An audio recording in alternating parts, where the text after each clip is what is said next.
we need to have courageous loyalty. And then Matthew 25 will tell us what kind of leaders we need to have. The characteristics of a servant leadership. The manner of leadership must be in the context of humility, not lording it over. So there is a contrast of humility and ego leadership. The essence of leadership must be service. A servant and slave, according to the Bible. It's a contrast between giving and receiving. The recipient of leadership is not ourselves. Sometimes we serve first ourselves, but it should be others. Jesus said it should be for many. So it's not self, but others. The motive of leadership, again, is love. Jesus mentioned that as the full extent of his love during the time that he was, dealing with his disciples. So Jesus was using the towel, not the throne. In fact, he emptied himself. He came down in heaven, from heaven.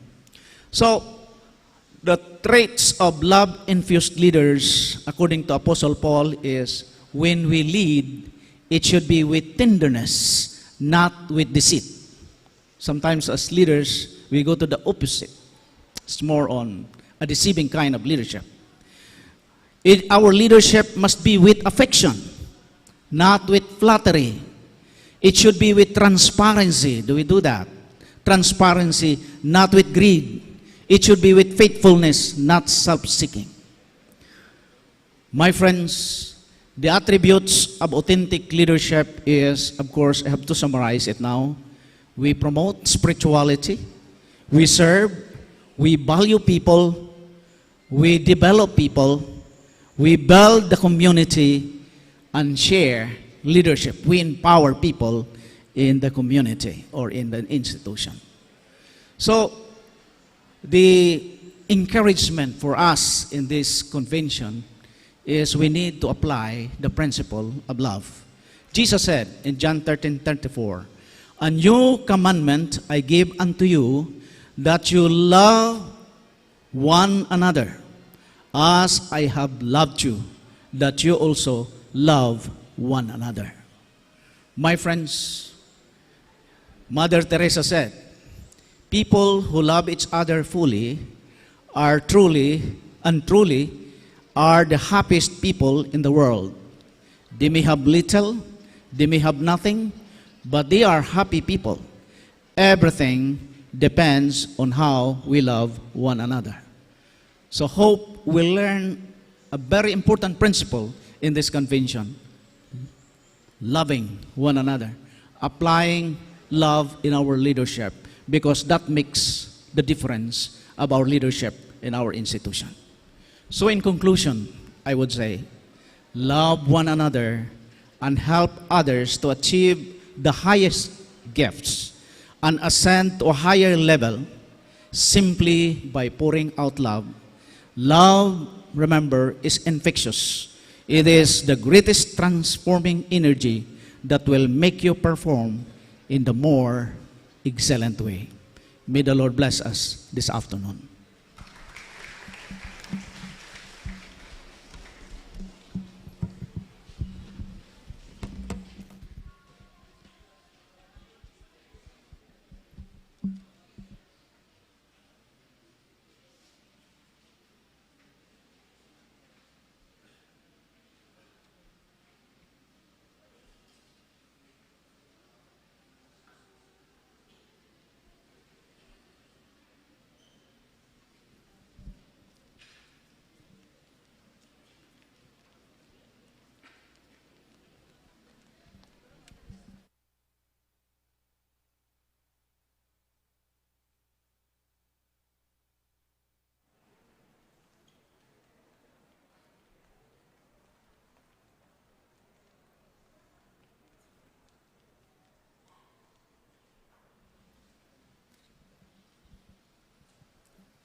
rise for prayer?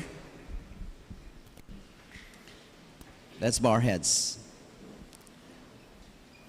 Our great God and kind Heavenly Father, at this moment, we would like to bring the honor and the glory unto your name, the Father of all love. We are so grateful for the message that we have heard this afternoon to set our minds on what we're supposed to do throughout this convention. We thank you for the love that you have given to us through Jesus Christ. He had set an example as a master teacher. He had shown us how to be a model of excellence. We thank you for the Holy Spirit, who had given us one of the greater gifts, that is the gift of teaching, the gift of educating young people, young children, and anyone who comes in contact with everyone.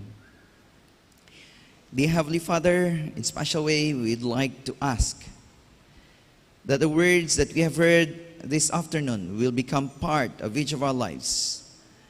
And may this be a way for us to do the excellent things, that is to love everyone who comes to us. You have given us the responsibility to love anyone regardless of creed, regardless of race, regardless of background.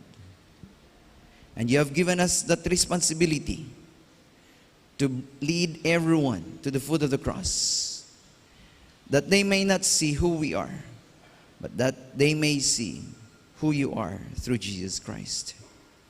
We pray, the Heavenly Father, that we may love, so that as we share our love to others, others may also love others, to make this world a better place to live in. We look forward to the time when Jesus Christ would come, and that all the work that you have given to us will all be by then accomplished. But while we're waiting for the second coming of Jesus Christ, may we do the best that we can, the best service that we can. The Heavenly Father, this afternoon, we commit this national convention today. May the things that we will do will encourage every one of us to be faithful unto you, to be faithful to the calling of educating young people and everyone. And may we accomplish the things that we need to accomplish here, so that by the end of this convention, we may glean many things to bring back to our respective places of responsibilities and fulfill the tasks that you have given to us. Thank you that you will answer all our prayers, and thank you that you will forgive each and every one of our shortcomings and trespasses. In Jesus' name we pray. Amen.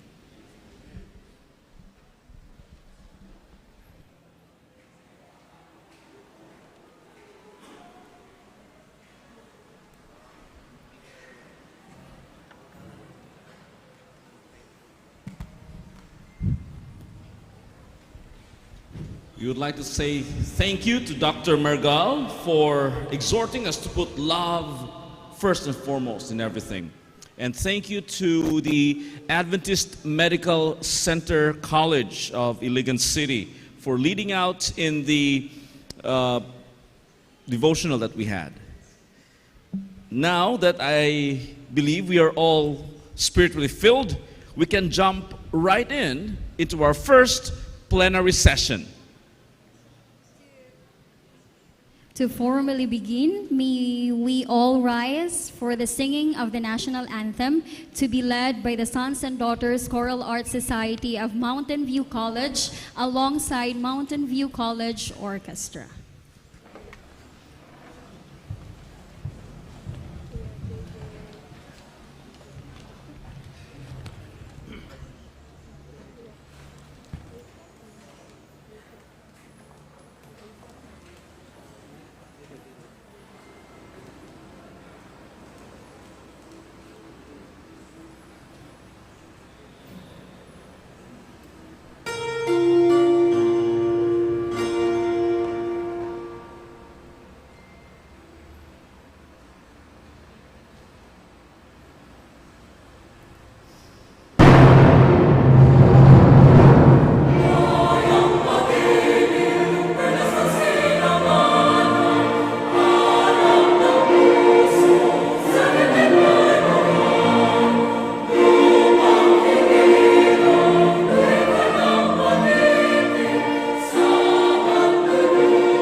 May I request everyone to please be seated?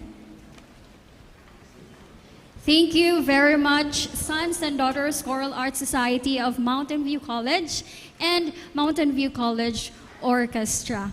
You will be seeing and witnessing more of them, more of their performances later on in the welcome night. At this juncture, to extend their heartfelt welcome and warm greetings to us all, may I call on stage Pastor Danielo D. Palomares, President of the South Philippine Union Conference, the official headquarters of Seventh-day Adventist Church here in Mindanao. After him would be Dr. Pio D. Baconga, President and Chief Executive Officer of Pilgrim Christian College, and at the same time, member of the Board of Trustees of ACSCU. Then after Dr. Baconga would be Honorable Rolando Clarex Uy, represented by Attorney Roy Raagas, City Administrator of the City Government of Cagayan de Oro.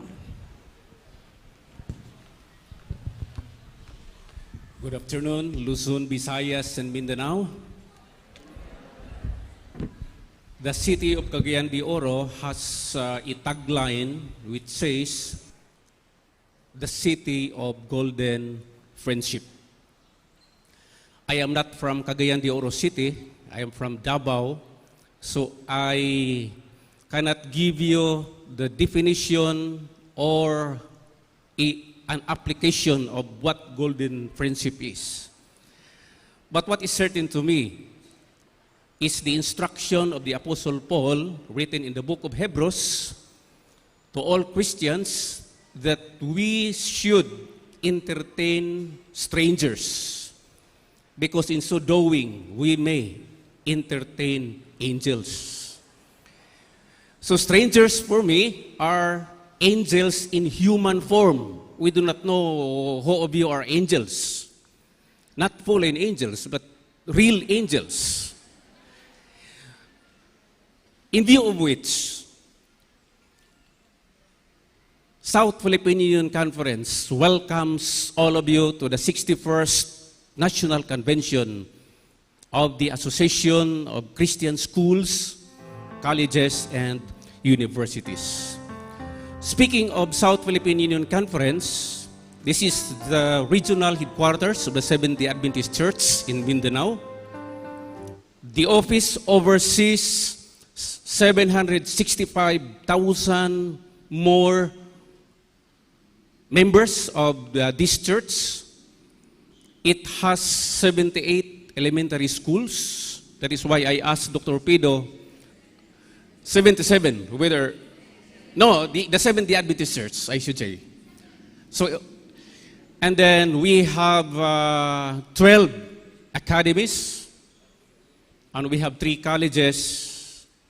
And in case you are not feeling well, we also have 3 hospitals. Actually, our facility and all amenities here are just simple and lowly. But rest assured that we love you all. It is our prime desire that we can serve you better. We want to ring all the bells available so that all of you will feel comfortable and at home here in the compound for a period of at least 3 days. So again, everybody is welcome. In case our services may not be enough for you, please tell us. But in case you get contented of what we are doing every now and then, please tell others. Again, on behalf of South Philippine Union Conference, all of you are welcome to our compound.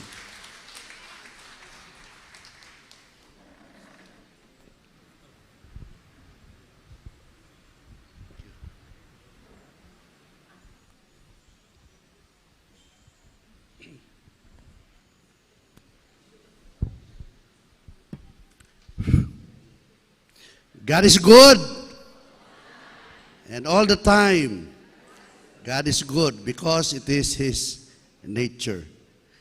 to our beloved and very dynamic ACSCU President, Judge Binamin Turgano, the President of Wesleyan University, to our Honorable City Mayor, represented by my student, Attorney Roy, the City Administrator, Attorney Roy Raagas, to the members of the National Board of ACSCU present here. May I request you to please rise so that you will be recognized by the whole delegation. They are representing we have 4 regions, no? North Luzon, South Luzon, NCR, Visayas, and Mindanao. And also to the regional presidents of North Luzon, Dr. Paraan, NCR South Luzon, Dr. Gimbatan, Visayas, Dr. Cleope, and Mindanao, Dr. Bosinios. Can you please rise? If you have some problems, approach Dr. Bosinios because she is the host. The heads of the ACSCU member schools in Mindanao, actually the host is the whole Mindanao. The lead school, the lead institution is the SPUC, Southern Philippines Union Conference of the SDA Church, which is, we are now in their very beautiful campus location at the top of the hill. And of course, Pilgrim Christian College. To the friends of ACSCU, brothers and sisters in the teaching ministry, a very pleasant good afternoon to everyone. Maayong hapon sa tanan. Today is a very significant and memorable day for everyone, especially for us in ACSCU Mindanao, ACSCU Philippines. This is our 61st annual national convention and our second time to have this face-to-face since the outbreak of the pandemic. Last year, we had face-to-face in Philamer University, though it was hybrid, and many of us were there because we were excited to see each other after 2 years of having our convention virtually. That crisis in our history has brought us many lessons, struggles, realizations, resilience, and innovative outlook. We in ACSCU Mindanao, with 41 united member schools located in Region 9, 10, 11, 12, 13, and BARM, happily welcomes you with a big heart and a happy smile to this land of opportunities, and no longer land of promise, land of opportunities, Mindanao. ACSCU as a community of Christian schools transforming learners into leaders of a just and humane society commits to integrate Christian spirituality with academic excellence. We are steadfast in our commitment to develop Christian youth into citizens of integrity and rectitude. We are committed to uphold personal relationship with Jesus as a foundation of excellence, a testimonial of that Christian education and values are still thriving in the present society challenged by the effects of the pandemic, secularization, consumerism, and apathy.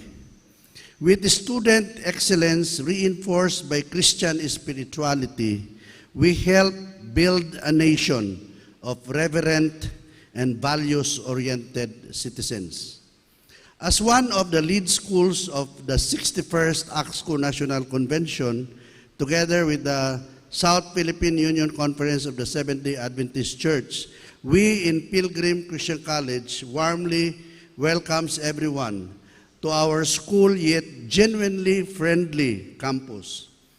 Our school is today, this year, is celebrating her 75th foundation anniversary or Diamond Foundation anniversary since her establishment in 1948. We have already, Pilgrim has already hosted 3 ACSCU National Conventions, 2011, 2018 during my national presidency, and today.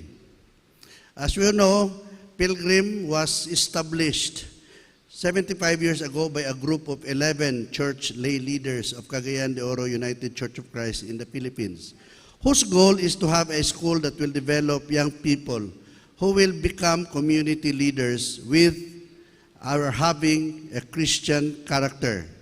Its mission is to produce graduates having the Christian values of faith, integrity, responsibility, excellence, and service, or FIRES, F-I-R-E-S. And this will be done through an empowered whole-person education. We also welcome you to Cagayan de Oro, known as the City of Golden Friendship. CDO, as it is popularly known, is a regional center of Northern Mindanao, the education hub of the region, with 5 universities and almost 10 private HEIs and 50 private basic educational institutions around the city. So you can see how fierce is the competition. Cagayan de Oro is one of the country's highly awarded urbanized city, with a population of almost 1 million, near to 1 million already. Cagayan de Oro was just recently awarded as the 8th most highly competitive urbanized city from among the more than 33 urbanized cities in the country. It has received 5 special awards on the following pillars of competitiveness: ranked 4th in resiliency pillar, ranked 6th in innovative pillar, ranked 7th in government efficiency, ranked 8th in infrastructure, and ranked 9 in the most improved highly urbanized city. Though Mindanao is wrongly and unfortunately perceived as an unsafe destination, let me assure you that our beautiful and friendly city is very, very peaceful, and in fact, among the safest places in the country. As they say in Cagayan de Oro City, that's why it's called De Oro, gold is no longer found in the mountains of the city, but right at the heart, the golden heart of the people of Cagayan de Oro, who are known as Cagayanons. In behalf of ACSCCU Mindanao, as the zonal trustee of Mindanao region, let me welcome every one of you, my fellow Christian educators, in this 61st annual ACSCCU Annual National Convention here in our beloved city, with the theme, ACSCCU Leading Innovations for 21st Century Education, upholding our mission, designing innovative programs, and committing to quality assurance. We are praying that through this special annual gathering of our organization, we will be learning from each other, gain more insights on various sessions, and be strengthened and empowered through fellowship, solidarity, benchmarking, our sharing, and commitment to make us truly God's servants in pursuing Christ's mission in the world. Welcome and Sole Deo Gloria. Shalom.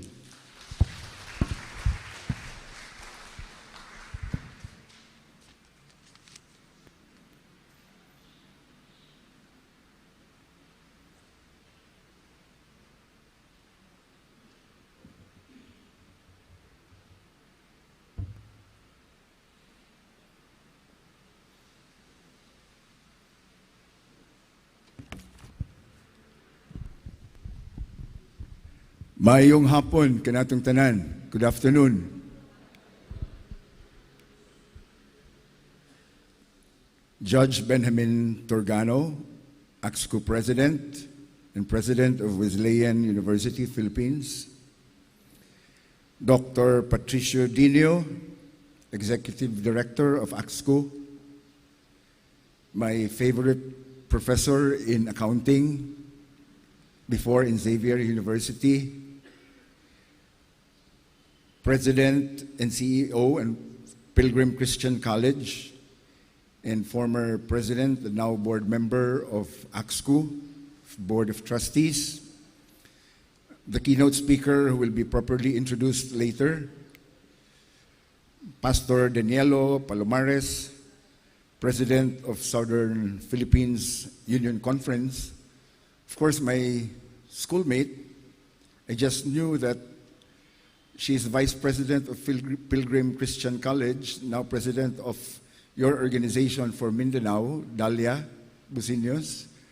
We used to be schoolmates at Xavier, and I've known her to be so industrious as one of the staff of the university before, and probably she was new at Pilgrim Christian College or probably she was still with Xavier University when I had the privilege to be one of the part-time faculty member. Sir Pio may not have known this. I was part-time faculty member of Pilgrim Christian College for 2 semesters in 1991. When I was a new lawyer, then president was the late Vice Mayor John Elizaga. I have seen how PCC has grown over the years, and knowing that it is an active member of your organization. Before I will read to you the message of Mayor Rolando Clarix A. Uy, allow me to say my personal, of course, official felicitations and greetings in behalf of my colleagues, department managers, and employees of the city government of Cagayan de Oro under the leadership of Mayor Clarix Uy, to welcome you to the City of Golden Friendship. Dr. Palomares was saying, what is the goal in friendship that the city is called for? Sir Pio has said, not much gold is found anymore in the hinterlands of Cagayan de Oro. Actually, there still are a bit of gold deposits in Tumpagon, in the most hinterland barangays, where some people do steal gold panning. But the real gold, as the song Cagayan de Oro March says, it's not found in the verdant hills and vales of Cagayan de Oro, but in the homes and hearts of the people of Cagayan de Oro. Probably that's why in the hinterland barangays, during fiesta time, some of the household members still call people to come in and join in their festivities to give thanks to the Almighty for the blessings. And again, as I have said, in behalf of Mayor Clarix Uy, who unfortunately is out of town, that's why he has sent me to be with you for this opening program to convey to you his warmest felicitations and his message for this opening program. And I quote, "Distinguished guests, delegates, participants from the 145 member schools of ACSCU, a warm and heartfelt welcome to the 61st National Convention of the Association of Christian Schools, Colleges, and Universities here in Cagayan de Oro City. It is a tremendous honor to have you all gathered here today as we commemorate not only the convention's theme of ACSCU leading innovations in the 21st century, upholding our mission, designing innovative programs, and committing to quality assurance, but also the 162nd birth anniversary of our national hero, Dr. Jose Rizal. The ACSCU has consistently played a vital role in advancing Christian education in our country. And this convention serves as a platform for sharing knowledge, exchanging ideas, and fostering collaboration among educators, administrators, and students. Let us all work together, government, the academe, parents, and students, and all other stakeholders to uphold the highest standards of educational excellence and ensure that students receive a well-rounded, holistic education. As we embark on this convention, let us reflect on the life and teachings of Dr. Jose Rizal. He believed that education was the key to a nation's progress and liberation. Let us carry his legacy forward by striving for excellence, fostering a love for learning, and instilling in students a sense of patriotism and social responsibility. Education holds a special place in our hearts, and more importantly, in my administration's RISE CDO development agenda, which stands for R for regional leadership, metropolization, accessibility, and connectivity. I for institutional development and participatory governance. S for safety and security and human development. And E for economic recovery and sustainability. For it is through education that we mold the minds of our young citizens and shape the future of our nation. Cagayan de Oro City, known for its warm hospitality and vibrant culture, is delighted to be the host city for this momentous event. I encourage you to take the time to explore our city, immerse yourselves in its rich heritage, and engage in meaningful conversations and networking opportunities. On behalf of our city, Cagayan de Oro, I extend my warmest felicitations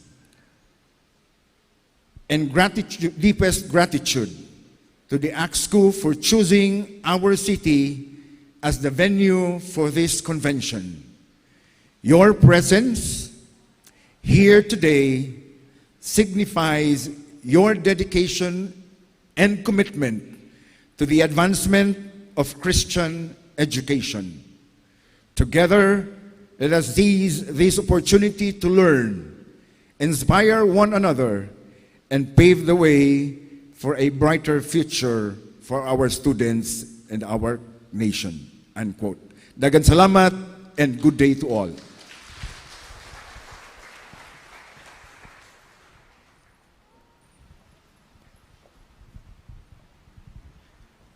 You have now been sitting for more than an hour.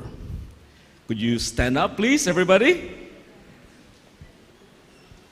You can stretch a bit. Now, while you are standing, to officially open this national convention and to introduce the keynote speaker, please put your hands together for Judge Benjamin D. Turgano, the President of ACSCU and Wesleyan University, Philippines. Judge, it's all yours. You may take your seats.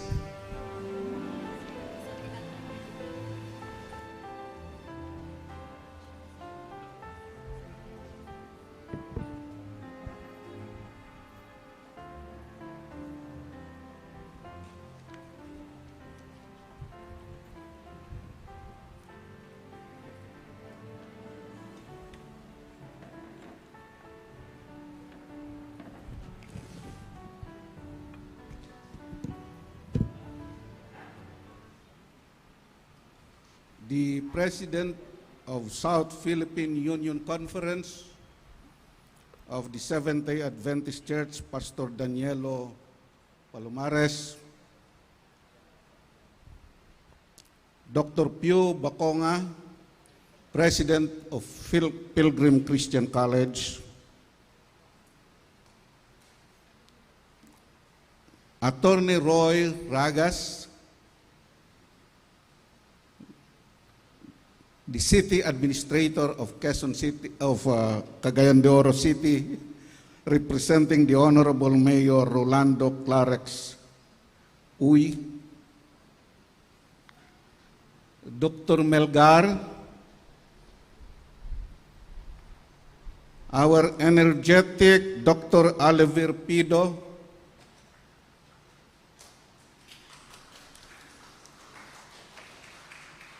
Dr. Dali Businos, the officers of the Association of Christian Schools, Colleges, and Universities, delegates and participants to the 61st National Convention, friends of ACSCU, ladies and gentlemen. First of all, let me thank our hosts and our greeters this afternoon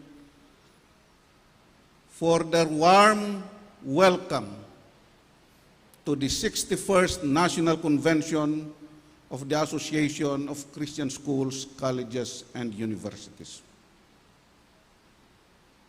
Thank you so much. And we say this from the bottom of our hearts.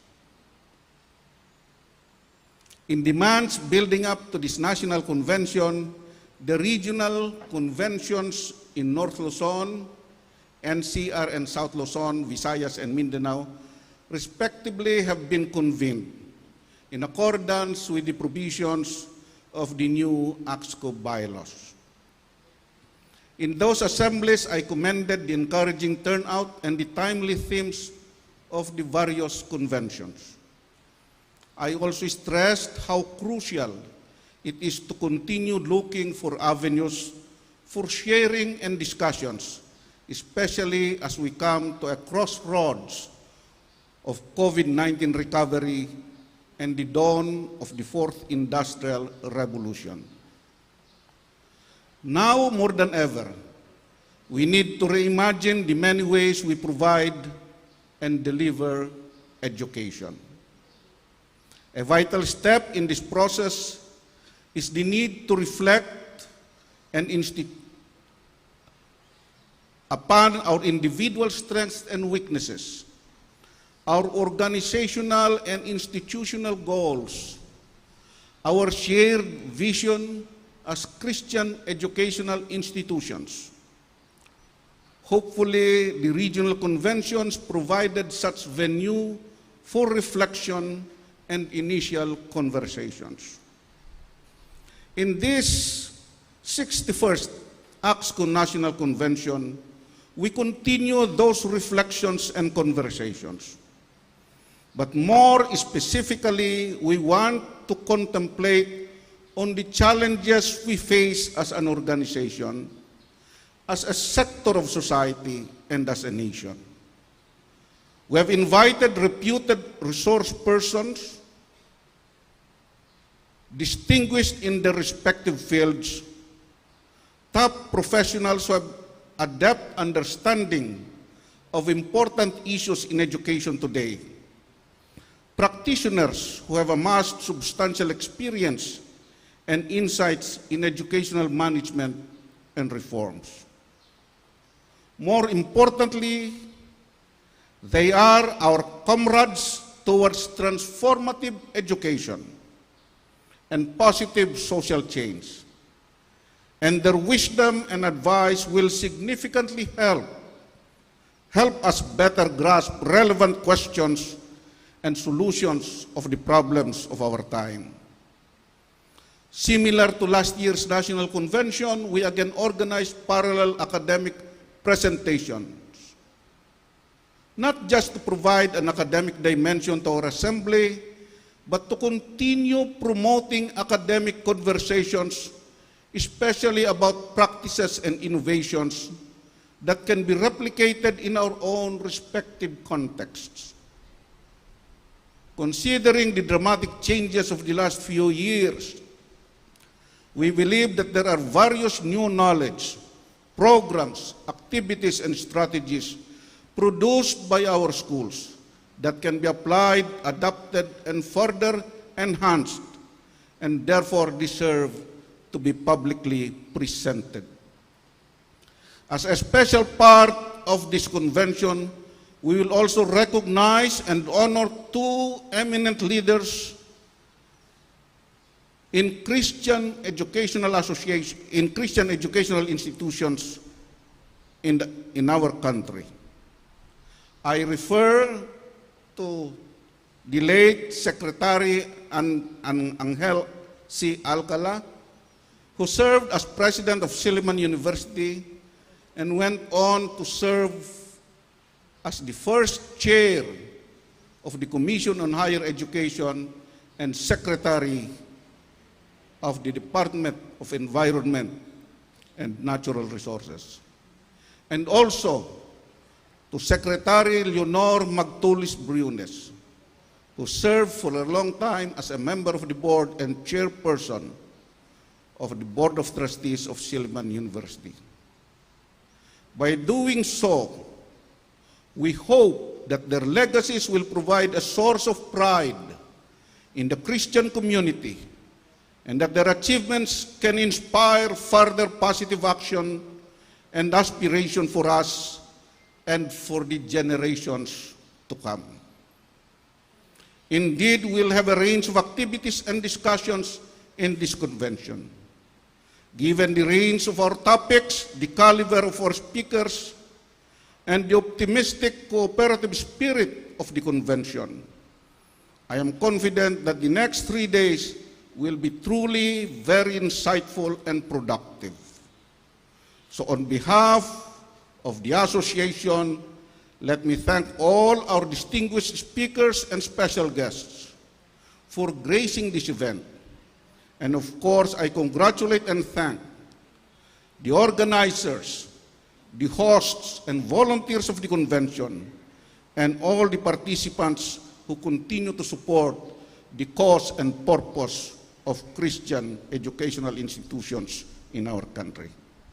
With this, I declare the 61st ACSCU National Convention open.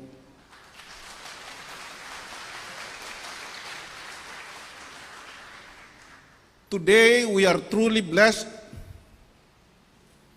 because we have as our keynote speaker a distinguished professor of sociology and a renowned scholar and academic leader. She has served as the Vice President for Academic Affairs of the University of the Philippines System and has made significant contributions to the field of social sciences. With a stellar academic background, including a degree, Bachelor of Arts in Sociology, magna cum laude, from UP Diliman, a Master of Arts and a Doctor of Philosophy degrees in Sociology from the University of Wisconsin, Madison. She brings to us in this assembly a wealth of experience and expertise that has enabled her through the years to be one of the more respected and more eloquent voices of educational reform. Dr. Bautista's accomplishments extend beyond the academe, as he has also held key positions in the Commission on Higher Education and received numerous awards, including the National Research Council of the Philippines Achievement Award and the Outstanding Young Scientist Award from the National Academy of Science and Technology. Her dedication to education and research has made her an exceptional figure in the field, earning her recognition and admiration both locally and internationally. May I end this introduction by quoting to you a portion of the letter of Paul to the Philippians, where he said, "Finally, brethren, whatever is pure, whatever is honorable, whatever is right, whatever is true, whatever is lovely, whatever is of good repute, if there is any excellence, and if anything worthy of praise, dwell on these things." These values have been concretely expressed in the life and witness of the guest of honor and speaker we have this afternoon.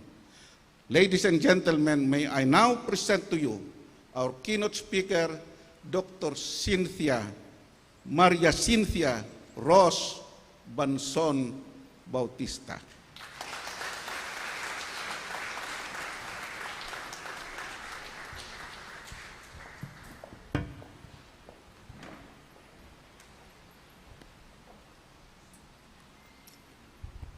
Thank you very much, Judge. Thank you for your very, very generous introduction. I may not deserve all of that you said, but may I know how I can connect with my...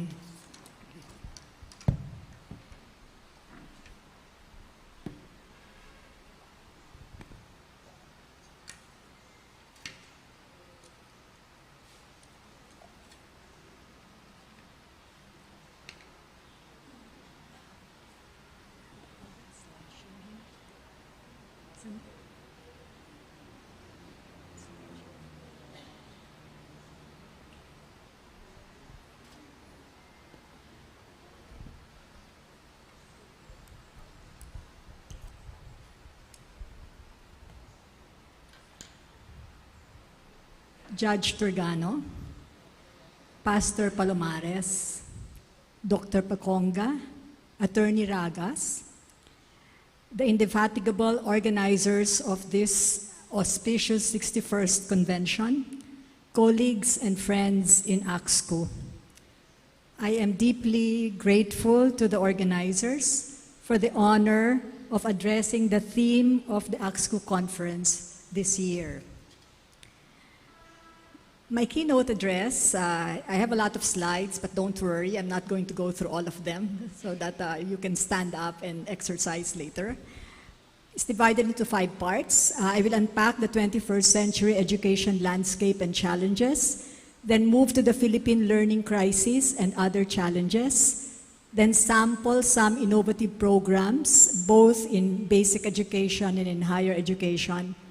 And then because you have the word quality assurance, I will say a bit about quality assurance and what will happen in the future, and then reflect on the Christian mission in education at this particular juncture. Let me now unpack. This is a slide, I apologize to my colleagues in UP. This is a slide I have used shepherding us during the pandemic. So basically, this is there are global challenges, and we all know that. The future is disruptive. And this disruptive future, you have various features. You have the 4th and 5th industrial revolution. Of course, you have global warming and climate change. You have pandemics. You have zoonosis issues. We don't know if COVID-19 is the last of the pandemics. And then, of course, you have economic, political crisis. But there are also realities, especially for higher ed. And now that the K-12 issue is up for discussion, also for K-12. There is such a thing as a national qualifications framework, and there's such a thing as a regional qualifications framework for ASEAN, for which K-12 is already our base. There's a quality assurance of programs. You all know that. You're talking about quality assurance. Internationalization is supposed to be there. There are rankings with many of its discontents. And of course, the global response is really holistic transformational education, but it's lifelong learning and quality education. Snapshots of the disruptive future. I just go to the known unknowns. Unemployment and recession every 10 years happen, so this is not new. But I guess it will be more frequent than before.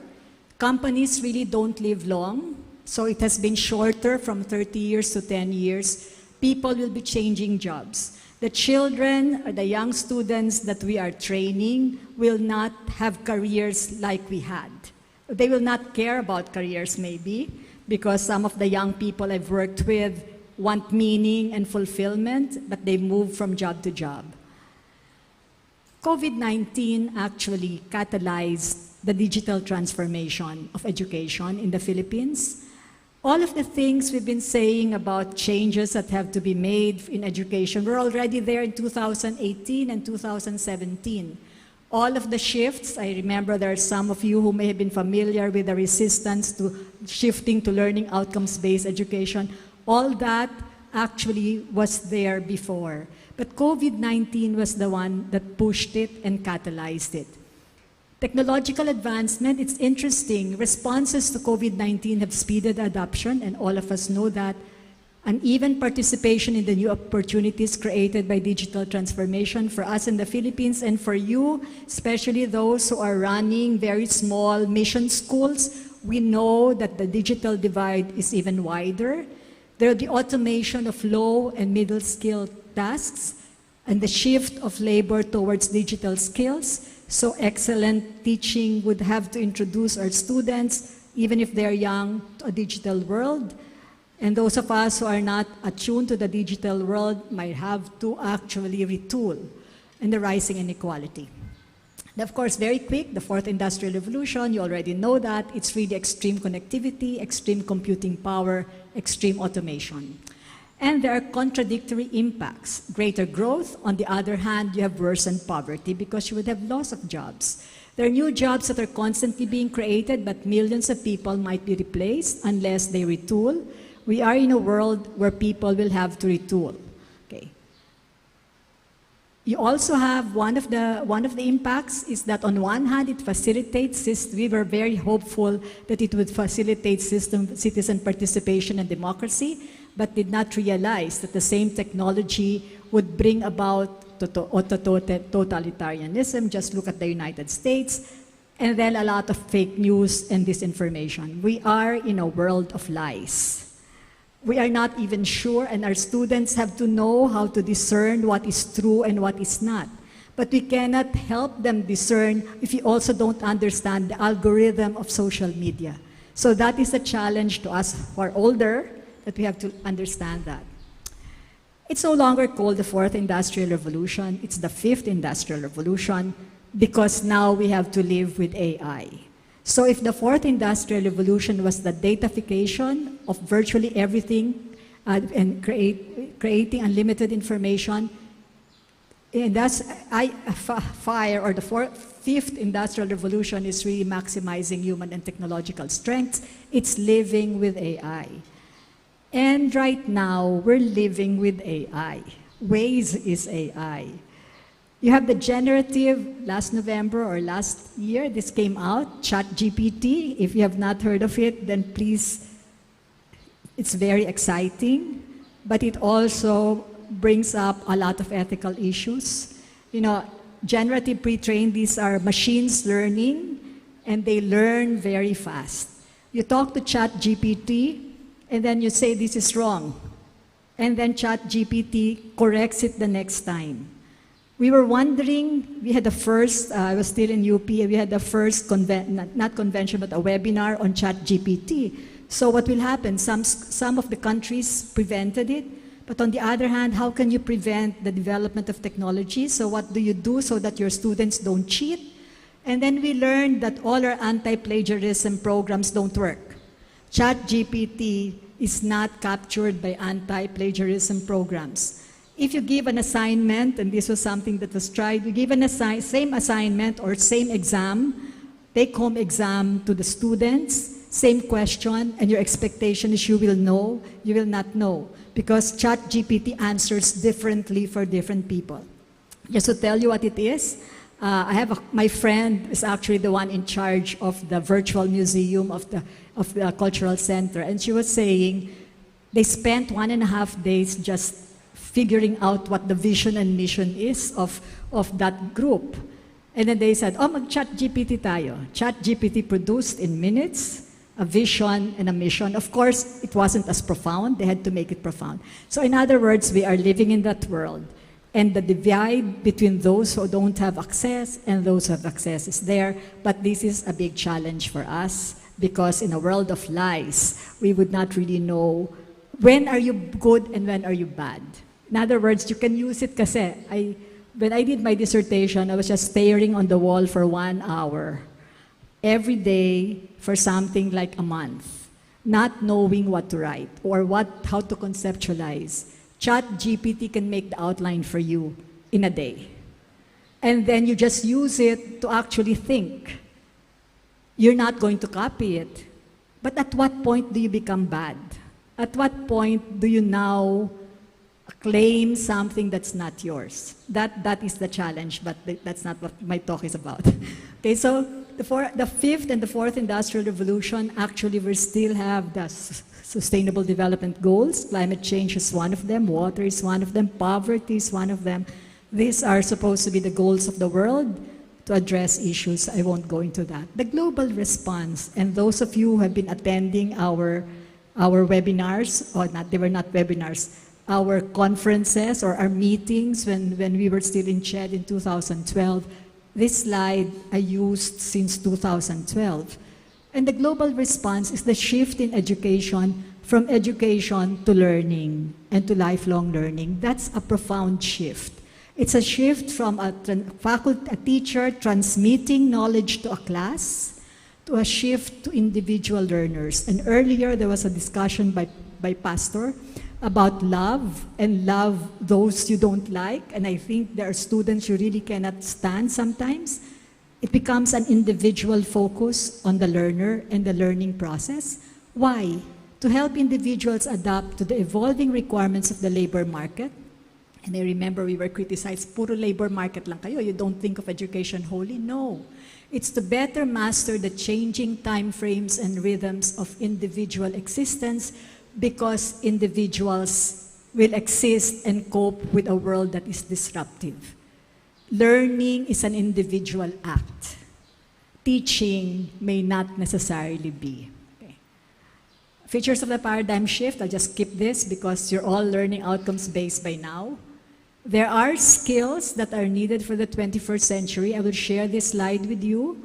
The slides. So we have a different categorization of skills. I won't go through them, but it's important to be able to develop what they call soft skills.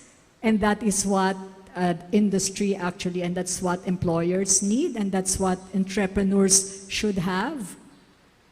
But of course, this is a summary. The future of work and top in demand skills: digital literacy, data literacy, critical thinking, emotional intelligence, creativity, flexibility, leadership skills, time management. I'll tell you what that implies later on. Now let me unpack some other stuff. One, of course, because of globalization, when you have resurgence of nationalism, sometimes I think the world just moves in cycles. From authoritarianism to democracy, to decades of democracy, back to authoritarianism.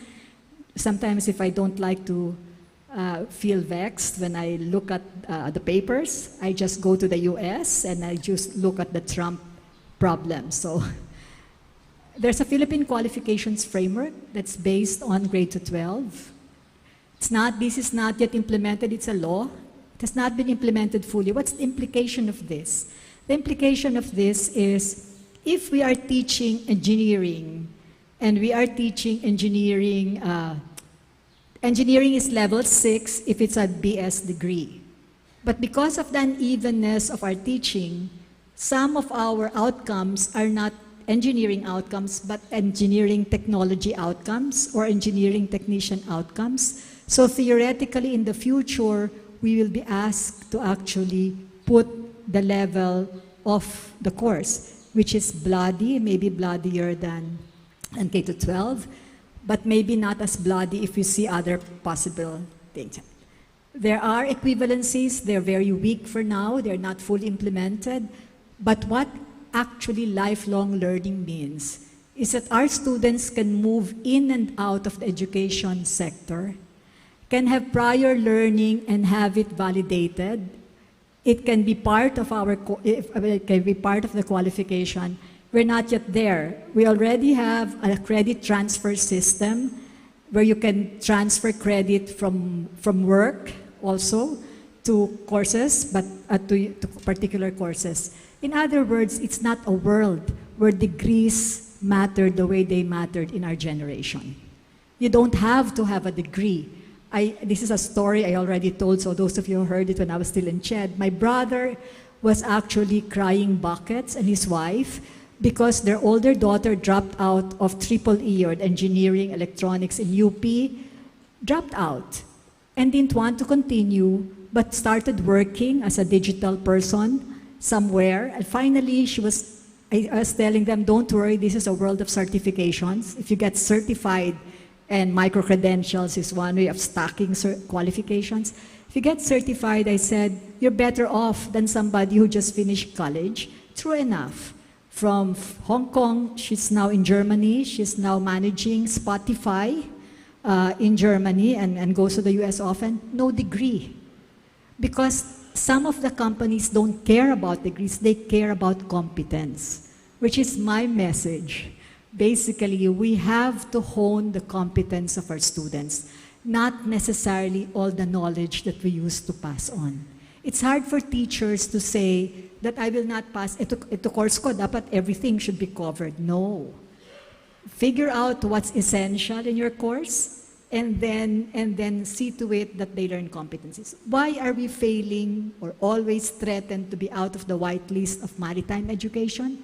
Because we never understood the shift from teaching to learning and the paradigm shift in the 1990s. That all happened in the 1990s. When did we shift? In 2010, 2012. In higher education, our colleagues in ASEAN, Indonesia, Malaysia had it in 2007, and they actually shifted. But it took us a long time. And those of you who were with me a long time ago when I was the face of of this outcomes-based quality assurance, you know how much resistance that was in CHED. It was the most expensive CHED thing, 4 million worth consultations, a lot of background meetings for that. Anyway, so this is just an illustration. I won't go through this. The qualifications framework of the Philippines was actually referenced with the ASEAN Qualifications Reference Framework. Referencing does not mean recognition, it just means making the rest of ASEAN understand our education system. And it was revalida of many sorts. They would not allow us to actually be referenced unless we claim and accept that we have, unless we wrote the sentence, quality in the Philippines of the education institutions is uneven. So that was what made them pass us. There's a quality assurance framework, but I'll leave that. Let me now go to a more, I think, a serious problem. It's the Philippine learning crisis and other challenges. Malnutrition. 1 in 3 children are stunted. Do you know what that means? That means our next generation may not have the intellectual capacity to handle a world that's digital. And if they do, it will be the lower end of the digital world. 1 out of 3. Learning poverty, 90% are unable to read and understand a simple text by age 10. Okay. This is how we fare. I mean, look at us. Of course, you can ask questions about the methodology. Anyway, the Philippines, 91% learning poverty. Learning poverty is learning deprivation. Learning deprivation is when your 10-year-olds cannot read. And then school deprivation is when they're not in school. So learning poverty is the combination of both. But I worry about the learning deprivation. Why? Because reading is actually the gateway to learning even math. If our children cannot read and comprehend, it will be difficult for them to learn. Okay, just keep that. So PISA, of course, this is over discussed. Reading literacy, only 1 out of 5 Filipino students achieved at least minimum proficiency level of level 2. And then math literacy, only 1 out of 5 attained at least the minimum proficiency level 2. That is a very short, a very low figure. Then we have proficiency levels, but this is interesting. If you would look, this is across social class, across all classes, across all types of schools, we have a very high number of students who have proficiency levels below the minimum. And look at the independent private schools. These are the schools that don't get vouchers. The independent private schools, 43% also are below in the PISA test. Okay. Sorry. Okay. Then children from private schools perform better in tests. My colleague Dina Ocampo would actually correct this. I should say They perform better in tests, but you have to also look at the honor classes of the public schools, because public schools focus on the bright ones, and they may be performing better. But having said that, they perform better in general.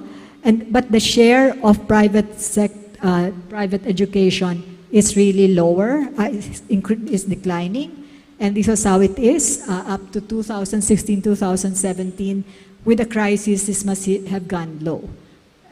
We actually have the private school crisis and this whole demand for complementarity between public and private, but that's not, that is something that I'm just flagging. Everybody knows that. Just look at college, for instance. It was harder for private schools to actually catch up with enrollment compared to the public institutions, the SUCs and the LUCs. Of course, you have free tuition. I don't know how long that would be, because I don't know if the country can actually sustain free tuition, free everything, free, it's not just tuition, it's also free miscellaneous. Practically, even the wealthy students don't pay. This is also a learning gap of 5.5 years, okay? Everybody's critiquing not everybody, some people are critiquing senior high school. Actually, in the PISA analysis, senior high school students had much better proficiency than junior high school students. But having said that, whatever it is, generally, the learning gap relative, the expected number of schooling, and then learning at the level of quality, our learning gap is 5.5 years. So in other words, there is a gap. We really have some serious problem. The teacher factor in basic education is really serious. Subject matter knowledge and pedagogical competency, especially in high school, vis-a-vis the task of honing 21st century skills is a challenge. There's a low passing rate, lowest among the different regulated programs. Alignment of PRC, since the licensure examination, actually, although the passing rate is low, is always the gateway. It's also the way to get the teachers who are claimed to be subpar. Lack of teacher capacity to develop foundational reading and numeracy skills in the early grades. Poor analytic synthesis and evaluation skills. A pupil-teacher ratio that's high. Lack of support for teaching. Work demands for teachers. Administrative work demands. Anyway, those are all challenges for teachers, and these are all based on studies. Let me sample innovative programs. There's one very interesting program that applies to both achieving schools and poor schools. Our colleagues from UP, actually the Bernidos, who are both Ramon Magsaysay awardees, although Victoria passed on, they were theoretical physicists. Then one of them inherited a poor school in Hagna, Bohol, and actually made that school grow, studied all looked at cognitive sciences, and on the basis of that, established a system that has worked. So it's a parallel learning process, because the problem is they don't have teachers for science. I'm saying this because some of you are in such schools. They don't have teachers for science, so they have parallel classes. You have somebody else facilitating other classes, but the teacher only appears 1/3 of the time.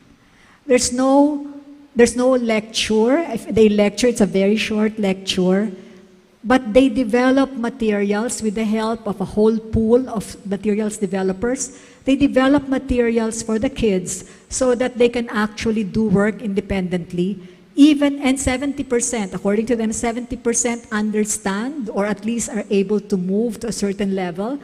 And then when the teacher comes, that's when the aha moment comes. I learned from Marivic, who passed, the late Marivic. She said, you're wrong when you lecture in class, like I'm doing now, I'm lecturing to you. You lecture in class, you lose them in a few minutes. They will never have aha moments. The aha moment comes when you actually do work. And when the teacher comes, you ask the teacher. The other thing they're saying is, if a teacher is always there, they don't learn as much, because they will have to ask the teacher and the teacher explains. But if they struggle with material and the teacher comes, they will have their aha moments. They're individual, activity-based. They have portfolio of all of the activities. They have no homework. Nobody brings homework to their homes. They're all poor, so how can you expect them to bring homework? But some schools implemented this program. I'm sharing this because it's worth looking at. It's the learning resources that they have. Some schools use this. And the impact for Bohol, kasi they did it in Bohol, diba? For the Bohol, the impact is very evident from 2011 to 2013. And then it's the same thing for Basilan, Mindanao. It's the impact, of course, the only measure we have is National Achievement Test. But you know, even if there's cheating in the National Achievement Test, when the teachers don't make them take the test, then don't make the not so bright ones take the test. But if you do it across so many, that corrects for the cheating factor. But they have been improving. But interestingly, none of their kids were able to enter UP. Eventually they did. And they have alumni who actually are in Max Planck Institute doing their PhD in Berkeley, being in Zurich. So they have actually their achievements, and it's worth looking at. I am one of the 10 members of the Advisory Council of EDCOM 2, and I remember a session just 2 weeks ago about learning materials and learning resources, and this is an example of learning resources. Their claim is if you are a high-achieving school for the rich and you do this, it will actually also have the same effect. You will have more materials, they will have more access, except that if you do this for the poor, it actually more or less affects the inequality. And Hagna is poor. Check out too the DepEd Third Elementary Education Project. Nobody talks about this, except that this actually, I used to be an external reviewer of this, but nobody wanted to touch it. But it performed so well in 86,000 schools across the 23 poor provinces, supposedly poor, compared to all the other divisions. They did very well. There was a follow-up study of the students of that Third Elementary Education Project way after. They were already grown, and the effect was actually palpable. What's the secret here? It's learning materials as well. Their math is much better because there was what they called Ateneo workbook, which actually is a workbook for all sorts of problems, so that if you're a teacher who's only two lessons ahead of your class, you can actually solve problems and learn the math there. But that's only one. It's innovations, and because that's our theme, innovations, allowing teachers, it's a principal-led thing, it's the school-based management, it's allowing teachers to innovate, to find materials that are more suitable. So that's all part of it. Once upon a time, in another life, we actually wrote an article on this, and it's When Reforms Don't Transform, part 1. There may be a part 2. But the part 1, I guess you can go into what actually made them work. In higher education, there's a whole change. Actually, this is the best time to be in higher education. It's very exciting. You have convergence of structure, convergence of disciplines, flexible and non-conventional, academe industry, academe community, civil society. It's really allowing our students to actually experience stuff. We have been passing information without experience. We were told a long time ago that, hindi bali na, it's after you graduate that you after you graduate, you apply your theories. That doesn't happen. Theories develop in the course of implementation. So basically, delivery is immersive, experiential, 21st century modes, problem-oriented, as much as possible. You also tell them to be independent. Assessments cannot be our usual assessments, especially now with ChatGPT. We have to seriously think of assessments. I have a colleague who's teaching chemistry, si Vanji. So I had a colleague, and then she was telling me that okay, she uses ChatGPT to test whether the question she will ask will be answered and can be answered by ChatGPT.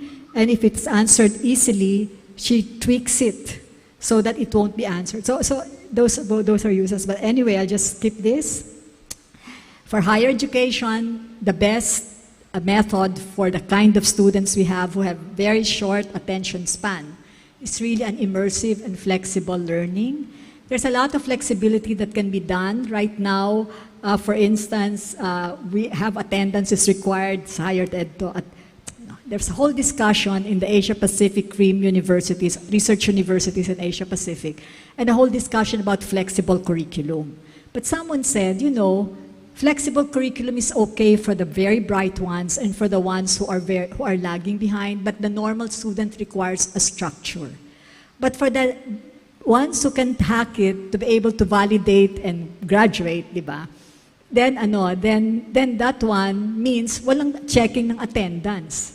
Magbabalidate ka lang. Like the certifications. You just take certifications, you validate, and if it's okay. That's revolutionary, but that has to happen. That should have happened years ago. But that is going on now, applying concepts, alternating between independent and collaborative thinking. You know, when COVID-19 happened, the complaint of our students is they're not used to independent learning. So how can that be, di ba? These are supposed to be our leaders in the future. So it has to be that combination, sorry. The learners of the next generation, rather 8-second attention span. So this is all research-based. The brain has to be exercised for learning to happen. The brain is not exercised in a lecture. I'm sure many of you are already out of this session, but it's that. Proper brain exercise, there are experiments on this. Experiments actually show lecture of a very good teacher and a lecture of a very young teacher, a session with a young teacher does not just lecture. Of course, the young teacher had a better thing.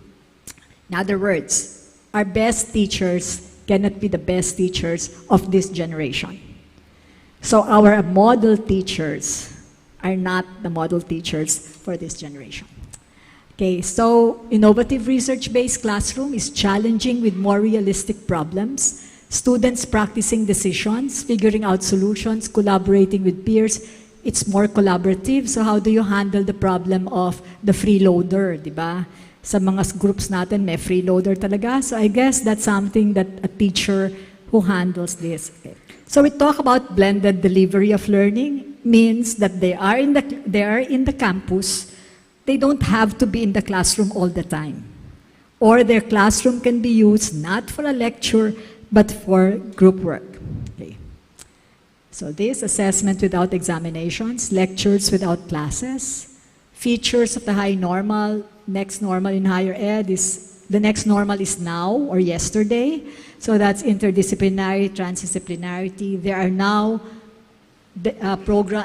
colleges in some of our universities in ASEAN that are interdisciplinary where students make their own curriculum with assistance, technology-based, but learning-focused. Micro-credentials is a new thing. Some of you might consider offering micro-credentials in fields that you know very well. Okay, I'll just skip that. A lot of possibility of crossing. Maybe the ACSCU schools can share teachers. Because if you go parallel model, then maybe you share the good teacher of one school. Or this is sharing in love. I don't know what the financial implications of this though. But there are possibilities and that's it. And of course links, but now I go to quality assurance. What is our problem? Our problem is most of us are fully regulated. Most of us are fully regulated, even if our missions are different. So what quality assurance cannot be one size fits all. The quality assurance for a university, of a research university, cannot be the same quality assurance for a teaching university like UE. You can't expect, it cannot be the same for a professional institution. So, the EdCom 2 is going back to typologies. I hope outcomes and typology-based quality assurance. In the past, the horizontal typology was just professional schools, and then you had community colleges, but then people reacted to the word community college, that's so demeaning. They hated polytechnic, that is so beneath them. So we ended up with professional schools for polytechnics, and then community colleges got merged with liberal arts colleges. Now, our assignment, my assignment in particular, and I think, Judge, we will be going back to you to consult on this, is really developing a horizontal typology that would differentiate a mission school from a university, even in ACSCU, and a mission school can be excellent without meeting the requirements of a research university. So that is still gray. I put a question mark here because we don't know what the horizontal typology would look like. There's a vertical-based typology now. There's a vertical base. You have, for private institutions, you have autonomous, deregulated, regulated. Sobrang konti ng autonomous, sobrang konti. How can you innovate, diba?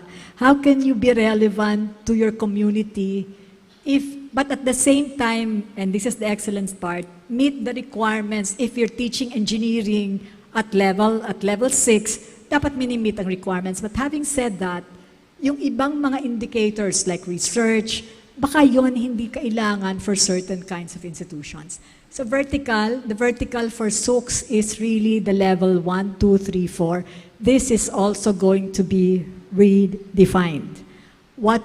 Meron pa, vertical based on scope and mandate, national, regional, local, community, we don't know yet, except that marami kasing gusto maging national ngayon, di ba? And for certain reasons. So this is gray. This will be part of consultations, and there will be consultations with ACSCU. For now, the consultations are with COCOPEA, with the representative judge is there naman, to discuss what do you think, di ba? I don't think it will be as resistant as in 2012, when it was the infamous CMO 46 series of 2012. Some of you may know that, some of you may not, but it was so infamous, it was so vexing to the spirit, but it was not fully implemented. Okay. Let me now end with reflections on the Christian mission in education at this juncture. And I was, how would I say this?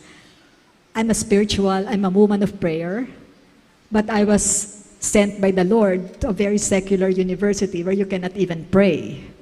You can be sued if you pray ahead of a class. Someone was sued in the College of Law for praying before the class because it's supposed to be a secular university. But as educators, we have to prepare our students for life and work in a disruptive future that is now upon us. It is for us to shift our mental ways of doing so we're able to hone competencies. I mentioned earlier the reason why we are always threatened in maritime is because we don't understand that we cannot lecture maritime. Everyone has to go through the experience of simulators, etc., for them to be able to be good captains or good engineers. As Christian educators, we have to reach out like Christ to the marginalized, and Pastor actually mentioned this earlier. It's not easy to be reaching out to the marginalized all the time. They are not the ones some of us like to be with. If we like more power, they're not the ones who give us power. But we have to. Our education system has to address and lead the marginalized. We have to develop our students' inner core, deepen their faith and spirituality. Sorry, the language is not like pastor's language, because this is the language. I also say this even in UP.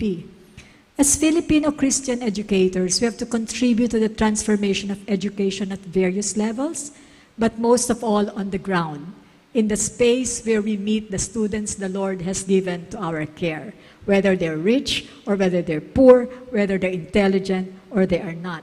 We have to be learning and learner-centered. We have to pay attention to our learners. But of course, our task is to fulfill our respective missions and transform Philippine education society from where we are. In ACSCU, you would have different types of institutions.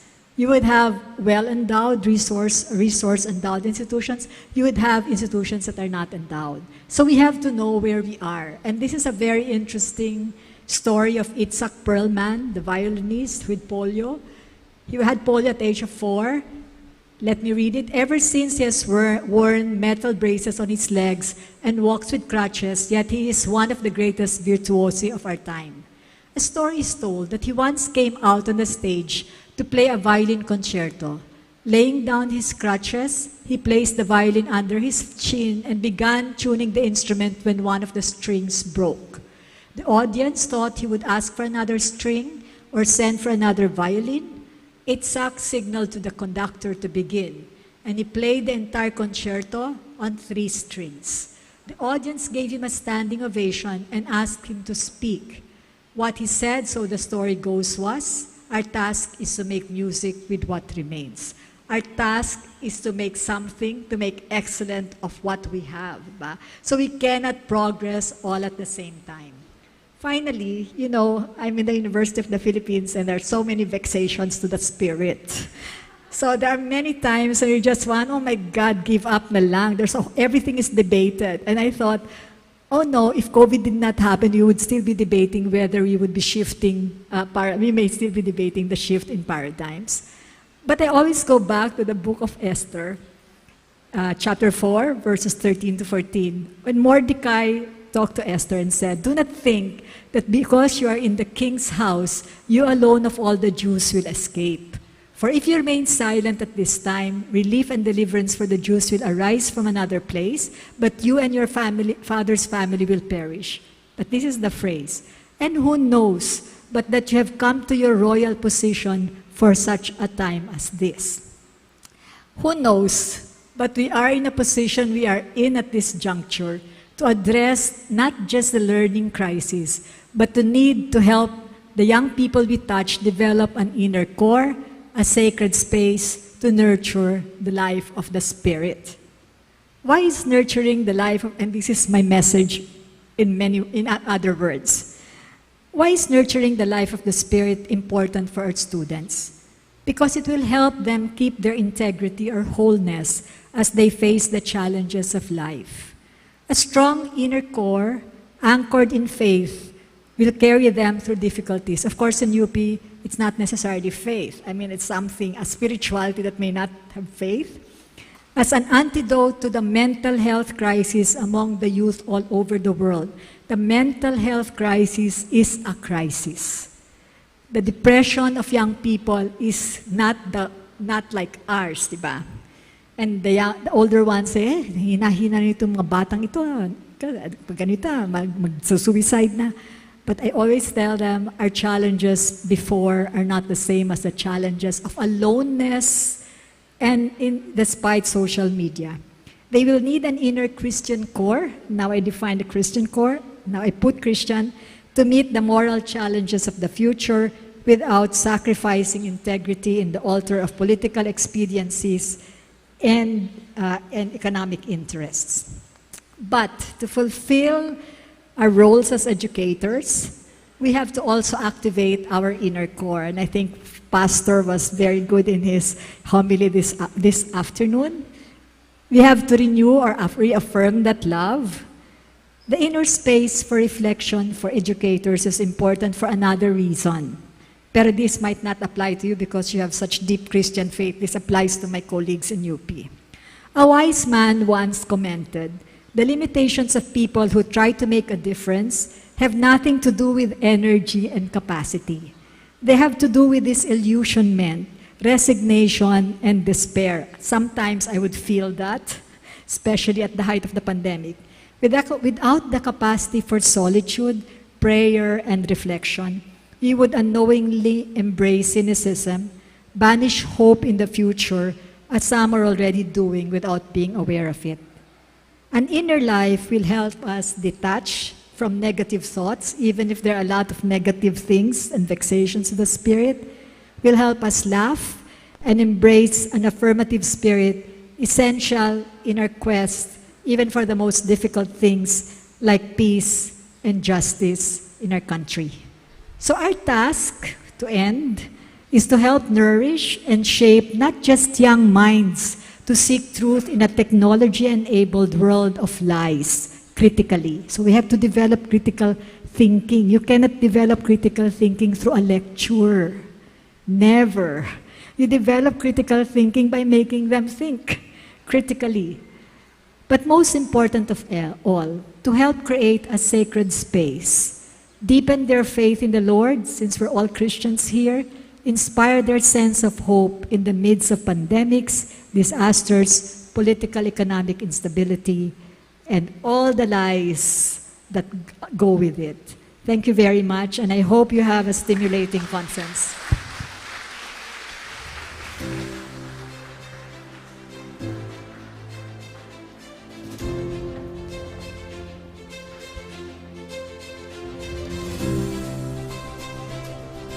We are grateful for Dr. Maria Cynthia Rose B. Bautista for her profound insights in our plenary session this afternoon. Now, to express our thanks and gratitude, allow us to give us this token and certificate of appreciation. Now, may I request all the Board of Trustees of ACSCU to please be here on stage, as well as Dr.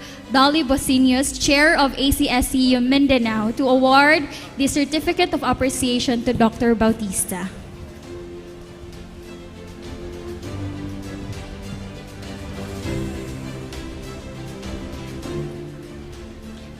While they are heading here on stage, allow me to read the citation of the Certificate of Appreciation. Association of Christian Schools, Colleges, and Universities, 89-C 9th Avenue, Cubao, Quezon City. Certificate of Appreciation is given to Maria Cynthia Rose B. Bautista, PhD, former Vice President for Academic Affairs, University of the Philippines System, Diliman, Quezon City, for getting out of her way to keynote the 61st ACSCU National Convention. Her insights in challenging us to action are aligned with the convention theme, Leading Innovations for 21st Century Education, upholding our mission, designing innovative programs, and committing to quality assurance, and proclaiming God's command for us to earnestly desire the higher gifts, and I will show you a still more excellent way. 1 Corinthians 12:31 RSV. Awarded on the occasion of this convention in Cagayan de Oro City, this 19th day of June 2023. Signed, Judge Benjamin D. Turgano, President of Wesleyan University, Philippines, and President of ACSCU.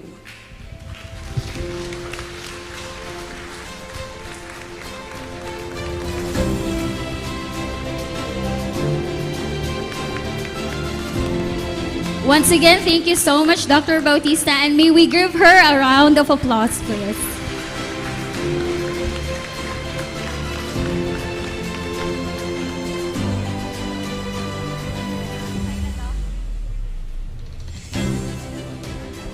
Okay, now may I request all our BOTs, Dr. Bautista, to please be back on their seats. Thank you very much.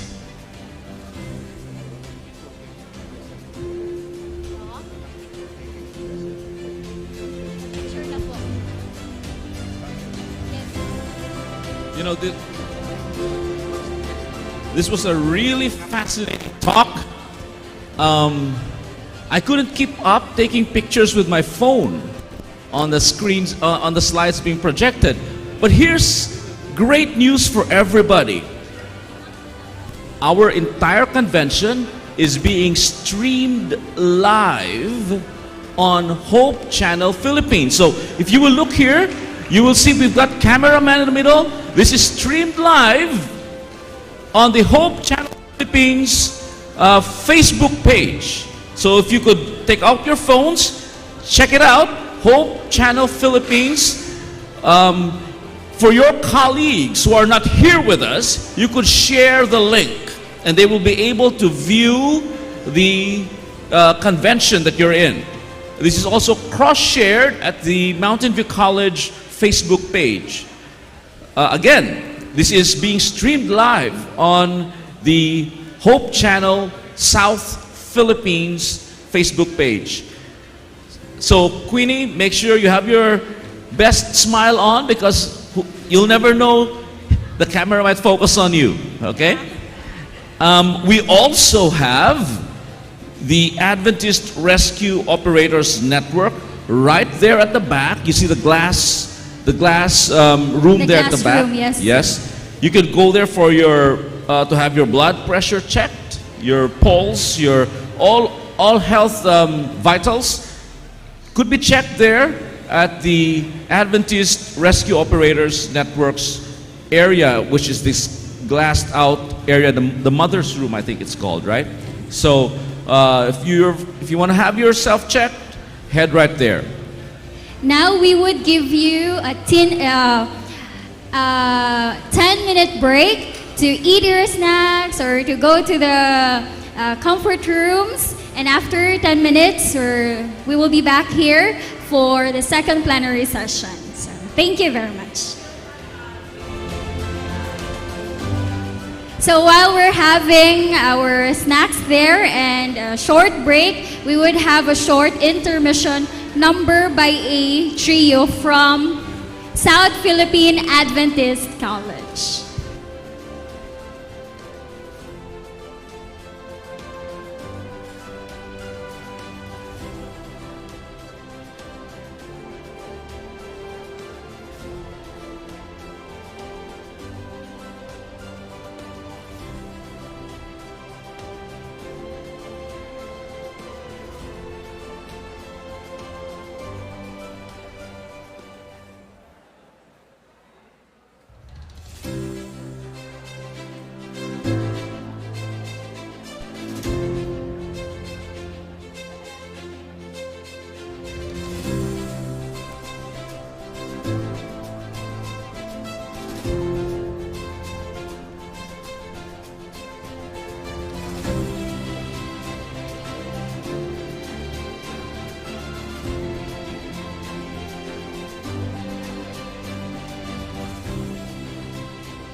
Hello. Hello, I hope you're enjoying your snacks. This is just an announcement. For those who are staying here at South Philippine Union Conference, we will be leaving at around 7:15 to Pilgrim Christian College tomorrow, because the start of the program tomorrow is 8 o'clock, right? those who are staying at different hotels like the Marian, VIP, New Dawn, will pick you up at 7:30. Vehicles will be there to pick you up, to shuttle you to PCC. Okay? We wish, if you have special concerns like you can't make it at 7:30 but you really need a ride, then please tell us ahead. Okay? So, and also for those who have not yet sent us your flight details going back, say to Manila or to Cebu or where, please tell us so we can arrange.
Darkness around me, sorrow surrounds me, and though there be trials, still I can sing, for I have this treasure, my God reigns within me, and I am determined to live for the King.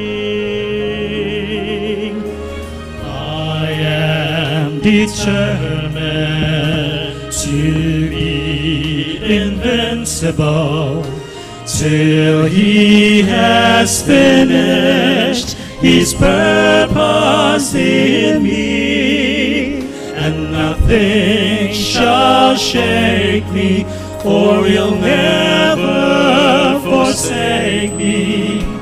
I am determined to live for the King.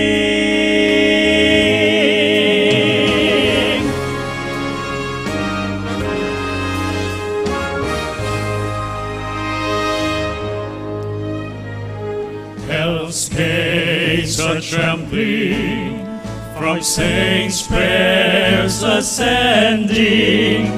Darkness is crumbling from praises we sing.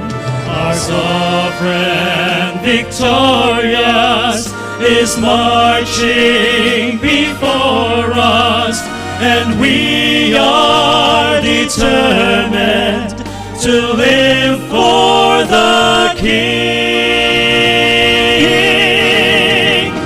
I am determined to be invincible till He has finished His purpose in me, and nothing shall shake me, for He'll never forsake me.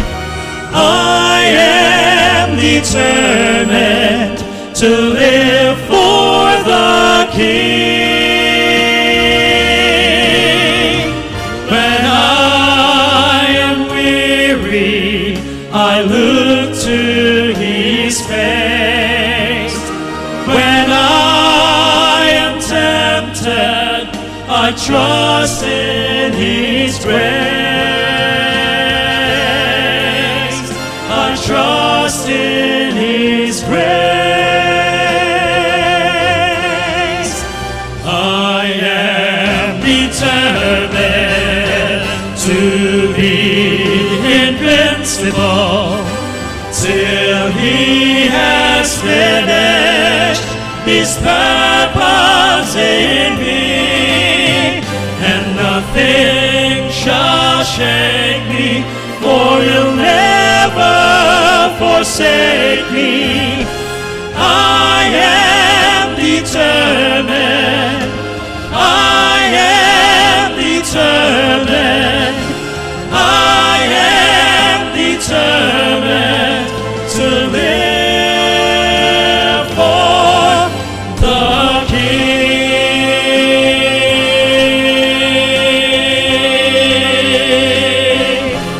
I will live for the King.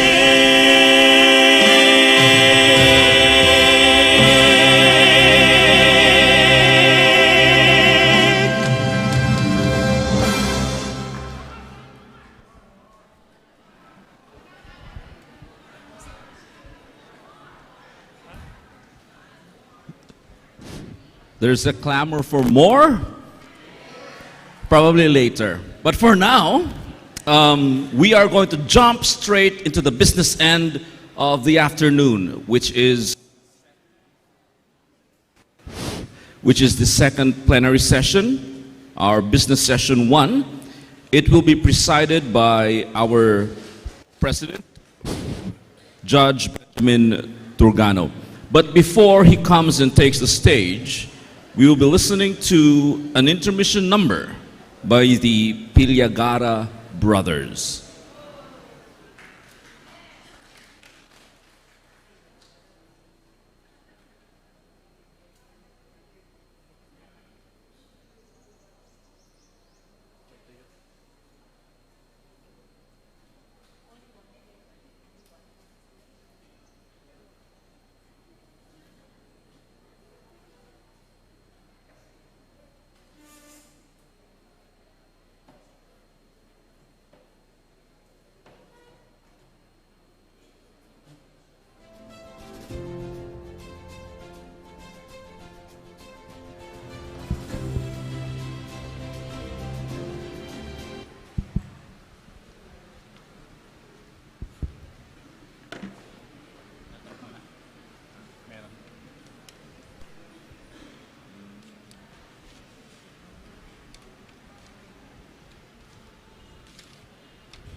Ladies and gentlemen, may I have your attention?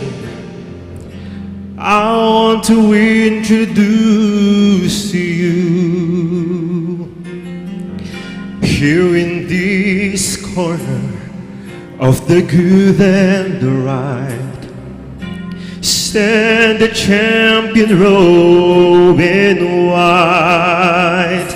His height exceeds the heavens, His weight outweighs the world. His reach reaches everywhere, His age is evermore. He is higher than the highest, greater than the great. No one could ever take His crown away. He's more mighty than the mightiest. He reigns from above.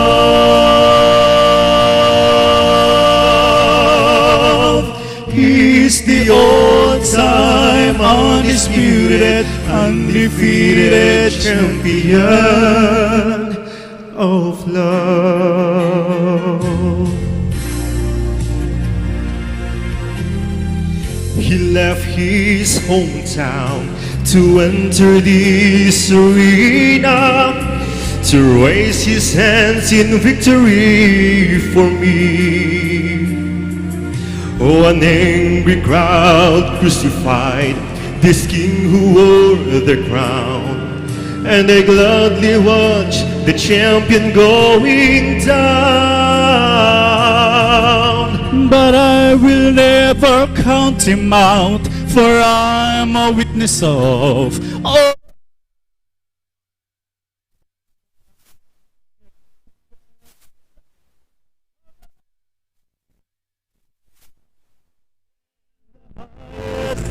Greater than the great, no one could ever take his crown away.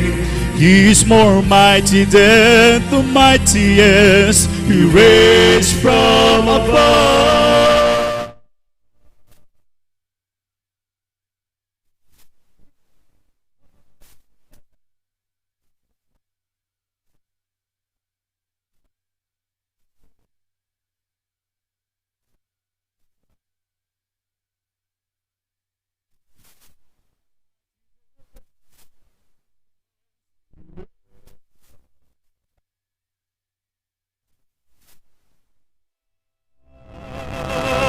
He's the all-time undisputed, undefeated champion. The all-time undisputed, undefeated champion. The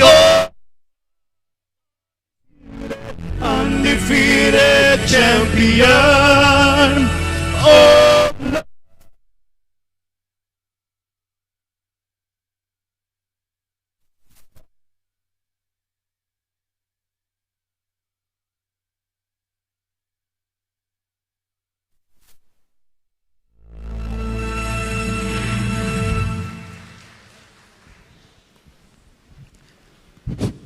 What a powerful song by the Pilagara brothers. And now, we are going to go on with our plenary session. We will be first having the report of the President, and then the Executive Director of the Private Education Assistance Committee will give us the updates, followed by the reports of the regional chairpersons. And for this time, it will be the report of the President.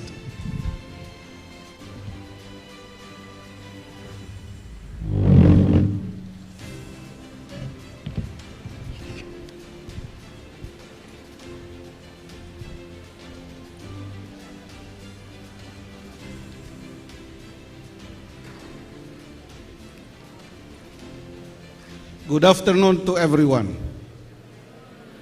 I requested Prince and Jay to sing because they will compensate on whatever lapses we will have in our report.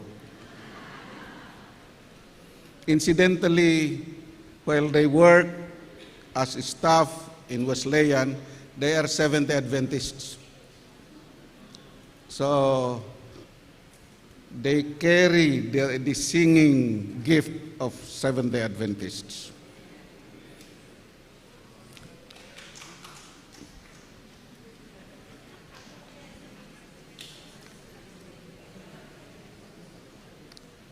Let me now present to you, friends, the report to the 61st National Convention of the Association of Christian Schools, Colleges, and Universities for 2023. Number one, ACSCU in context. Around the world, the past few years have been arguably the most difficult moments in recent history. The onslaught of COVID-19 crisis reconfigured social life in ways previously unimagined and compounded problems of poverty, social justice, food security, disaster risk, climate change, and persistent social ills. For 21st century education, the need to adapt to the fourth industrial revolution and now the fifth industrial revolution has now broadened into greater challenges of access, excellence, relevance, and sustainability. It was therefore incumbent for ACSCU as a community of Christian educational institutions to respond to these challenges through inclusive, proactive, and strategic reforms and initiatives, guided by the distinct Christian ethos that defines its character and mission. ACSCU is committed to nurture learners into holistic individuals and leaders, and to forge a society of justice and compassion. Rooted in Christian spirituality, ACSCU is dedicated to the integration of faith and academic excellence as hallmarks of transformative education and catalyst of positive social change. As defined in our new bylaws, the association aims to elevate the standards of Christian educational institutions in the Philippines by establishing common standards of superior instruction, research, and extension, thereby empowering its member institutions, and providing a forum for academic conversations, collaborative undertakings, collective action, and representing the collective voice, values, and interests, as well as the aspirations of Christian schools. From 2022 to 2023, ACSCU continued to fulfill its organizational mandate by pushing for the conformity of curricula with global standards. 2, initiating efforts to develop a relevant quality assurance system specifically for Christian educational institutions. 3, more actively representing Philippine Christian schools in relevant fora with the Department of Education, the Commission on Higher Education, the Private Education Assistance Committee, and COCOPEA. Aggressively engaging in the crafting of bills and other efforts towards national education reforms. Encouraging and facilitating the conduct of capacity building programs and activities for member institutions and individuals, and enabling institutional growth of member schools through staff development assistance and other support in complying with important regulatory and quality assurance requirements. We will now proceed to enumerate our accomplishments. First, conforming to global standards through the PISA Fit curricula. The Philippines' dismal performance in the 2018 PISA, or Program for International Student Assessment, generated widespread discussion and interventions on how to address issues in the teaching of the foundational subjects of reading, science, and math to meet international competency demands. In response, we spearheaded a call for action and mobilized scholars and experts from member schools and partner institutions, namely the University of the Philippines, Diliman, De La Salle University, MSU Iligan Institute of Technology, Saint Scholastica College, Centro Escolar University, Miriam College, Silliman University, and Wesleyan University Philippines, as well as experts from the Department of Education, and we were able to convene the first ever National Congress on Basic Education Curricula in November of 2021. As a result of the activity, ACSCU, with Wesleyan University Philippines as the lead institution, initiated a project to design and implement a K-12 curriculum in English, science, and mathematics, compliant with international PISA standards. And we also crafted a curriculum on Christian living and values education. The standards-based curriculum was designed around PISA framework, while the Christian living curriculum was consistent with the Philippine GMRC and Values Education Act. We are grateful to the authors and contributors in the development of the PISA Fit curriculum in English, mathematics, and science, and we want to acknowledge them today in this assembly. Dr. Nimpa V. Joaquin, University of the Philippines, Diliman. Professor Aigen T. Ignacio, MSU in Iligan Institute of Technology. Dean Jomar F. Rabahante, University of the Philippines, Los Baños. Dr. Sherilyn C. Monterola, one of our speakers in this convention.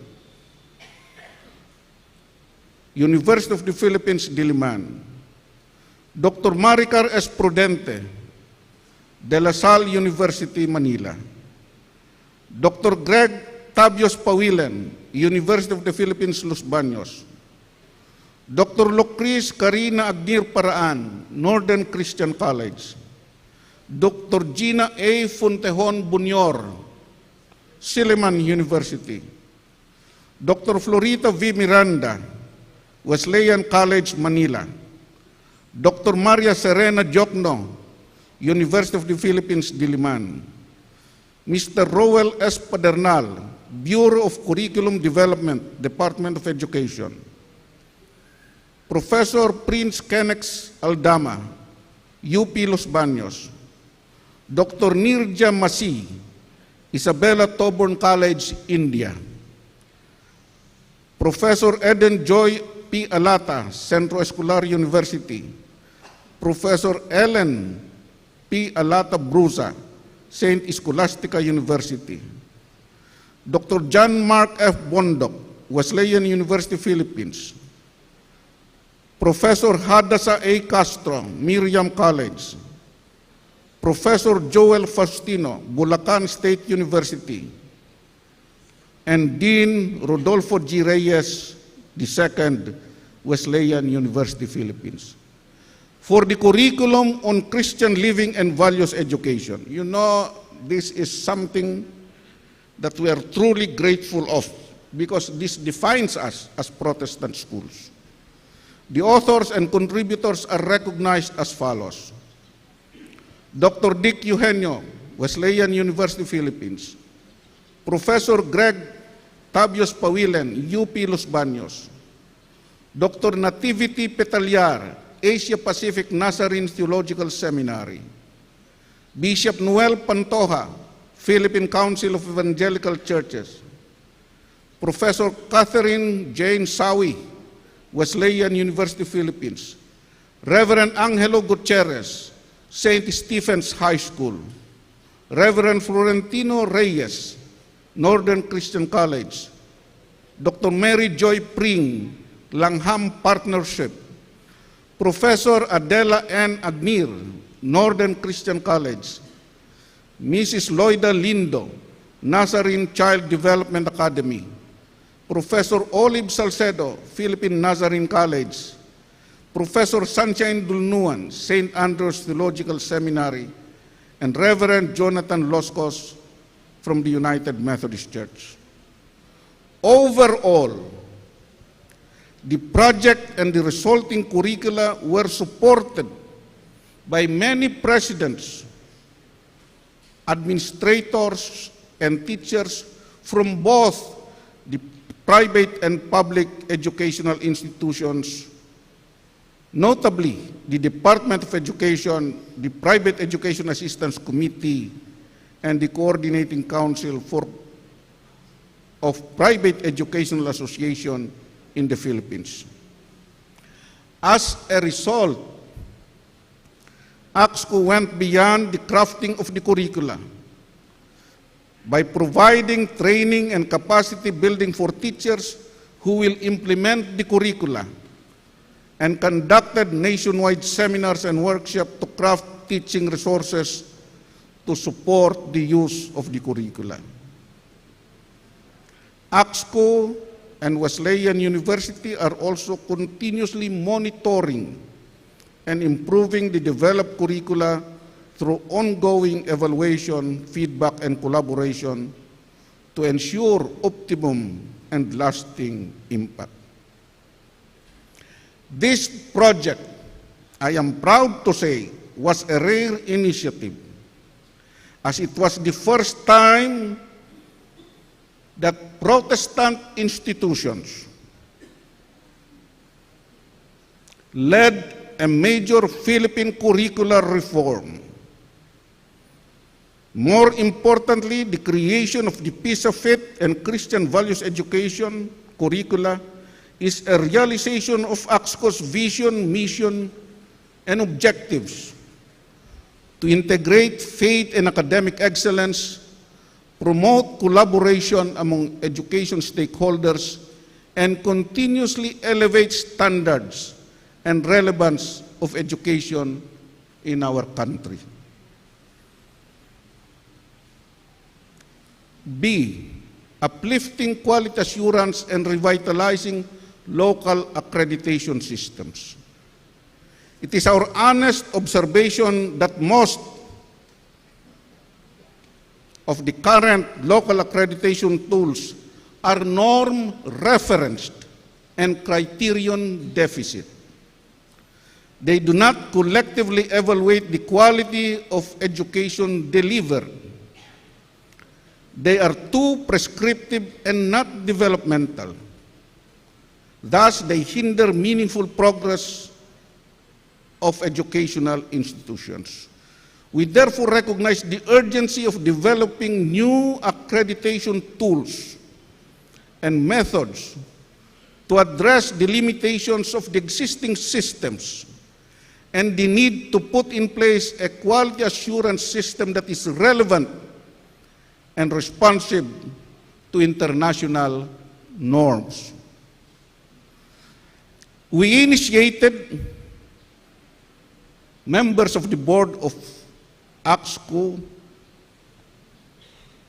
and members of the board of ACSCCU ACI, conversations, and we pushed for intensive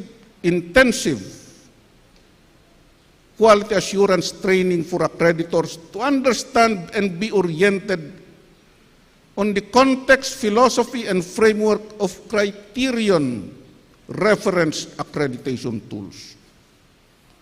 The proper understanding of a criterion reference accreditation tool is essential for the development of an accreditation system that is relevant and responsive and aligned with the trust for the internationalization of higher education. Specifically, ACSCCU strongly supports a paradigm shift in accreditation that, one, emphasizes the importance of curricula suitable to emergent flexible learning environments. Two, promotes the adoption of innovative and non-conventional learning methods for non-traditional learners. C, a curricula that is standard-based to meet the increasingly competitive demand of a changing global village. D, supports the use of accreditation instruments that evaluates concrete performance and outcomes, and not just regulatory compliance. And the last, an accreditation tool that considers the unique character of Christian schools. Specifically, in 2023, we started reviewing current relevant local accreditation instruments, benchmarking international models, and proposing a criterion reference quality assurance framework that also recognizes the distinct nature of Christian schools. We also initiated dialogues with ACSCU ACI on many instances. We articulated this agenda also with the board of the Association of Christian Universities and Colleges in Asia. And we hope to initiate in the near future a conversation with the United Board for Christian Higher Education in Asia because of their interest in elevating the level of quality standards in Asia. Quality education standards in Asia.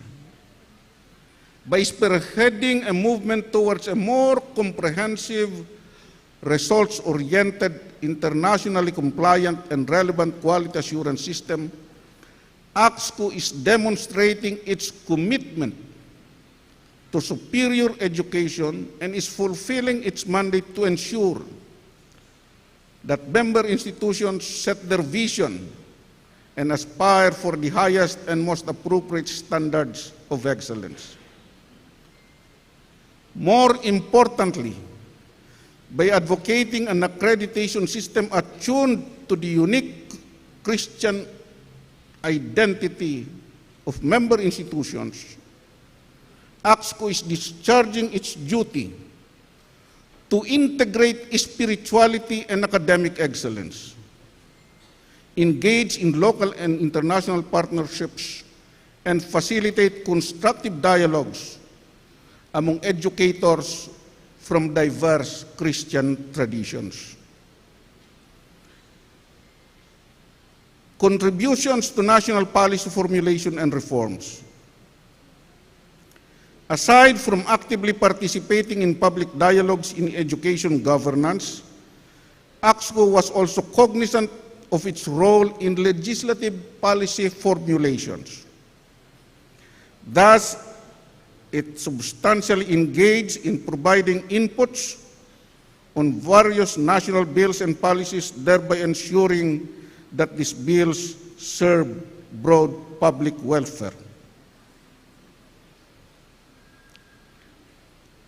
In almost all legislations, I will not enumerate this, we have presented the voice of ACSCU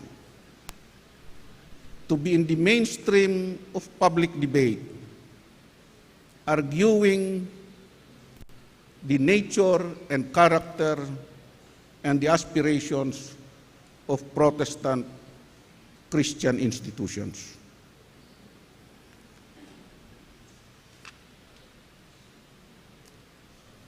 The representation of ACSCU with the Department of Education, Commission on Higher Education, Private Education Assistance Committee, and the Coordinating Council of Private Educational Associations in the Philippines has been instrumental in advancing not only the organization goals and objectives, but also the plight of Philippine education.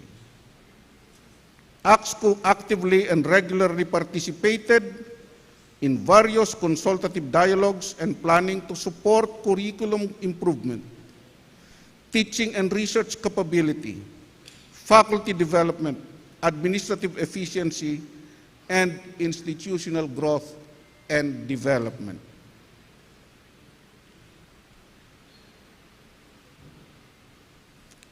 In all of this, ACSCU has been able to voice the needs and concerns of its member institutions, ensuring that the unique perspectives and concerns faced by a Christian school is considered in educational policies and programs.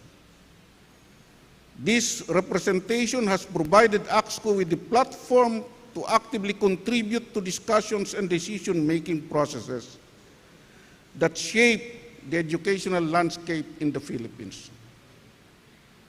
Through active participation in consultative fora, ACSCU is also able to stay informed about important developments, share valuable insights, and contribute to the continuous improvement of both member schools and the national education sector. By fulfilling its role as a coalition of Christian schools, ACSCU was able to ensure equity and inclusiveness in decision-making in the Philippine education sector by articulating the unique dynamics and needs of Christian educational institutions, while at the same time fostering new opportunities for mutually beneficial partnership and collaborations among private and public institutions. Empowering schools through strategic capacity building.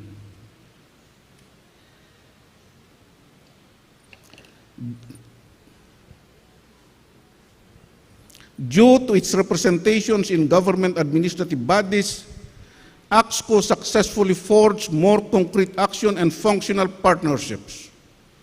For instance, by forwarding the need of ACSCU schools for teacher retooling, it successfully secured funding support for faculty capacity building, which enabled the completion and implementation of PISA-aligned curriculum through nationwide seminars on institutional innovation in global competencies, learning languages, learning science and mathematics, and Christian living. It also secured funding for the following capacity building projects and activities. 1.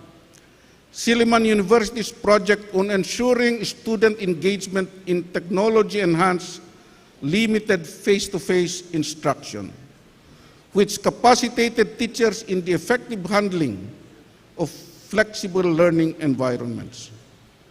Wesleyan University Philippines Higher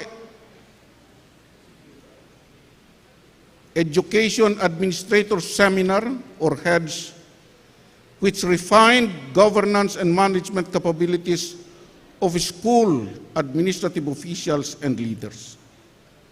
And third, this convention is supported by PAYAC, including the regional conventions that preceded the convention. By sourcing external support for the development of the organization and member schools, ACSCU was able to better discharge its mandate to empower its member institutions in pursuing holistic excellence and continuous growth, enabling quality assurance and regulatory compliances among member institutions through faculty development support. Time out.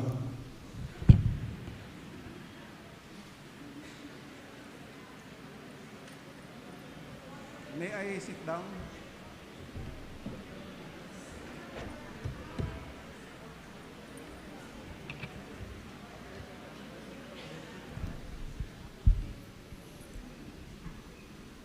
A critical policy in current Philippine higher education is embodied in CMO 20, Series of 2011. CMO 20, Series of 2011. One core provision of this CMO is that teachers must be academically specialized in subjects that they teach. While the requirement is logical, basic, and seemingly simple enough, a number of Philippine HEIs have difficulty complying with this requirement. For instance, many among us do not have qualified GE instructors. Aside from the obvious and practical solutions to recruit qualified instructors with appropriate graduate degrees in the basic sciences, mathematics, humanities, and social sciences, ACSCU also believes that there is a need to train existing faculty members in multidisciplinary and transdisciplinary teaching and learning to continually upgrade their aptitude and proficiency, especially in teaching GE and liberal arts, which are critical foundations in whole person education or in molding holistic graduates. As a response, ACSCU launched a broad faculty development program in November of 2021, which would provide scholarships to interested faculty members, particularly in the fields of specialization where member schools had limited teachers.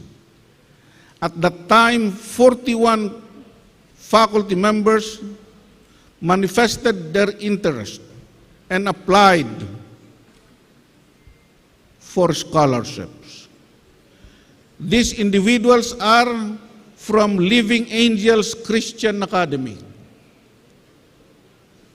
Template Christian Academy of Kabangkalan, St. Tony's College, St. Stephen's High School, Central Philippines University, and Wesleyan University, Philippines.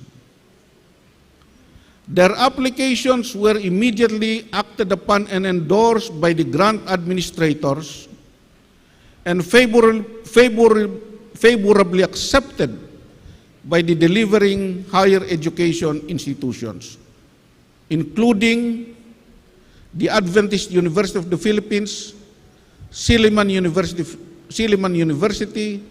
Philippine Christian University, Central Philippines University, University of the Philippines, Los Baños, and Wesleyan University, Philippines. At this time, only 6 students continued their plan for advanced studies, primarily due to the difficulty of securing full-time study leave, because there are limited school personnel to assume teaching and workload in many of ACSCCU schools. However, the scholarship remains open, and ACSCCU is pursuing efforts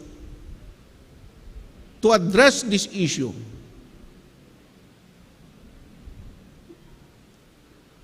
Among member schools so that they may optimize current opportunities.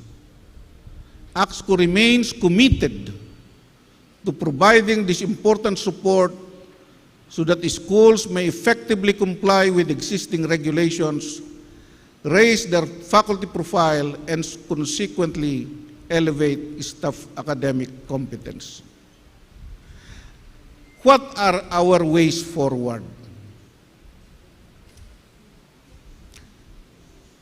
As an association, we aim to build upon our 2022-2023 accomplishments to ensure the sustainability of what we have started.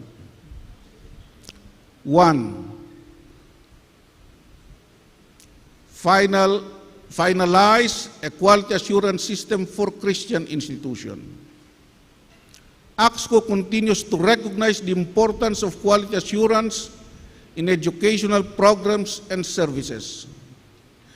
Quality assurance is the name of the game, especially in the rapidly changing digital and global village. Given the initial activities it had started, ACSCCU hopes to finalize not just a new framework and philosophy, but craft a comprehensive accreditation instrument benchmarked against international accreditation and ranking standards. 2, transdisciplinary faculty development. ACSCCU must prioritize faculty professional development initiatives to enhance teaching and learning outcomes. Specifically, ACSCCU aims to implement joint seminars and trainings that can widen geographical coverage and increase access to these trainings while mitigating costs for individual schools. It will also extend partnerships with top local and foreign universities to expand its pool of qualified and reputable experts, resource persons, and trainers. With this, we aim to develop mechanisms to ensure that training is applied, and its projected impacts are realized on the ground. 3, greater research productivity. Modern education institutions now play a more vital and augmented role in producing reliable knowledge amid overwhelming access to information. Research outputs, that is, publications, patents, and creative works, have also become a principal criterion for professional growth and recognition in contemporary academia.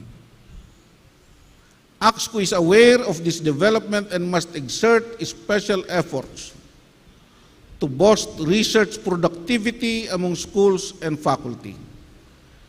Joint and multidisciplinary studies, publication incentives, and faculty development can help provide more enabling environments and incentives to boost school-based knowledge production and dissemination. Developing teaching resources. The impacts of enhanced curricula and faculty competency would be limited without the necessary teaching support resources. Teaching support resources. As such, ACSCU will supplement its various curricular reform and faculty development initiatives by conducting more activities for the development of quality textbooks. I understand our partners, institutional partners, are here. The development of quality textbooks aligned with relevant educational standards. Collaborating with publishers, subject matter experts, and educational researchers, ACSCU can ensure that member institutions have access to relevant and engaging learning resources that facilitate effective teaching and learning.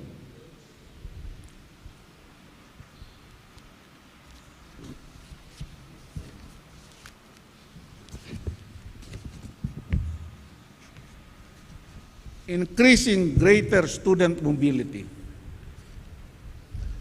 To optimize the expanding international network of ACSCU, the association will explore more opportunities for students to study or train in partner institutions abroad.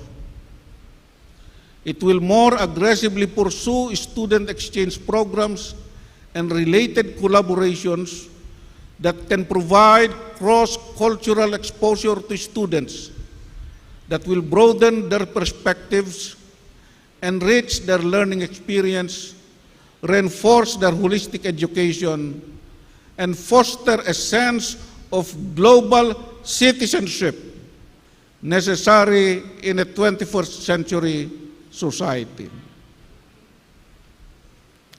Replicating innovative programs. In the last few years, several ACSCU schools have evolved very innovative programs and activities, mostly in response to the altered conditions created by the pandemic.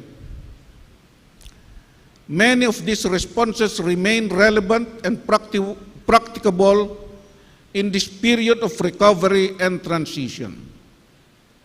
For example, ACSCU can further mainstream the applications of micro-credential to further widen access to education, especially among those with limited resources to access traditional formal education opportunities and modalities. Enabling member schools to design and implement their own micro-credential programs can exponentially compound the suitability and benefits of this alternative mode of education in the modern world. We have initially, Wesleyan University has initially made a capacitation workshop, first with Miriam College and at a later time with the Trinity University of Asia. Now, Dr. Cynthia Bautista a while ago talked about EDCUM 2. We need to participate in the proceedings of EDCUM 2. The Second Congressional Commission on Education is a defining crossroad in current Philippine education, as it is a comprehensive national assessment of the country's education sector. Thus, ACSCU, as an association of Christian schools, shall propose to EDCUM 2 a trajectory that aligns its mission and objectives while addressing the individual needs and concerns of Christian schools and colleges. Here is a trajectory that ACSCU can consider presenting to EDCUM 2 for their consideration and appropriate action.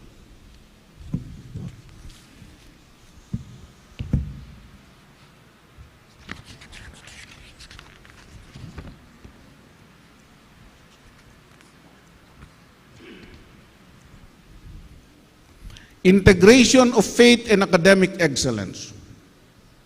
We need to present this to EDCUM 2. ACSCU can advocate or should advocate for the integration of faith-based values and principles into the education system, recognizing the vital role that Christian schools and colleges play in nurturing individuals who will positively impact society. This trajectory emphasizes the importance of holistic education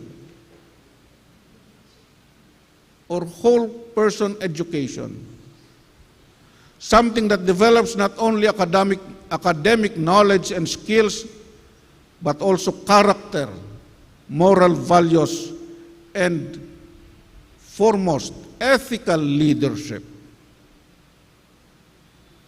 2, curriculum development and flexibility. A while ago, Dr. Bautista was talking of flexible curriculum. ACSCU can propose a trajectory that promotes flexible and dynamic curriculum designs, allowing Christian schools and colleges to align their programs with their respective missions and visions and the needs, the contextual needs of their local communities. This trajectory recognizes the importance of providing a well-rounded education that balances academic subjects with spiritual, ethical, and moral teachings. C, teacher education and professional development.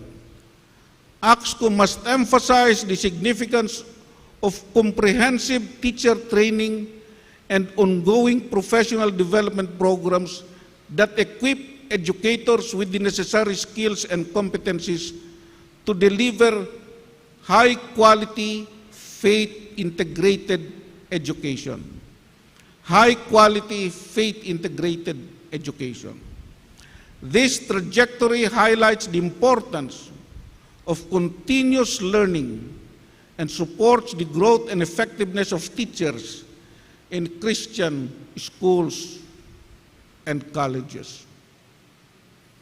D, inclusive and equitable education. ACSCU must advocate for an inclusive and equitable education system that respects and accommodates diverse religious beliefs and cultural backgrounds. This trajectory promotes a learning environment that celebrates diversity, fosters mutual respect, and provides equal opportunities for all learners, regardless of their religious affiliation. E, collaborative partnership. ACSCU can propose a trajectory that encourages collaborative partnership between Christian schools and colleges, state universities and public institutions, and other educational stakeholders. This trajectory promotes the sharing of best practices, resources, and expertise to enhance the overall quality of education in the Philippines. It also emphasizes the importance of leveraging partnerships to address common challenges such as infrastructure development, access to technology, and capacity building. Sustainable funding mechanism. And we say this in the context of complementarity between public and private education. ACSCU can highlight the need for sustainable funding mechanisms that would support the growth and development of Christian schools and colleges. Philippine education for the past 100 years has not been complete without Protestant schools giving their contribution in private education.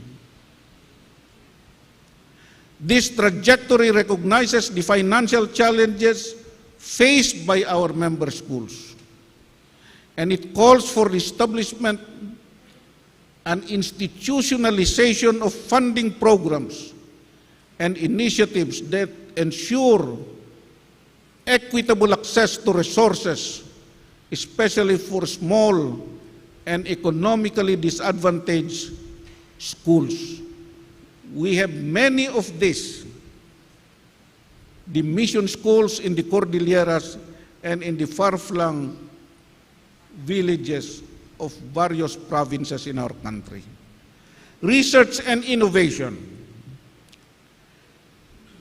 ACSCU can emphasize the importance of research and innovation in the education sector, encouraging the integration of evidence-based practices and the exploration of innovative approaches to teaching and learning. We believe that a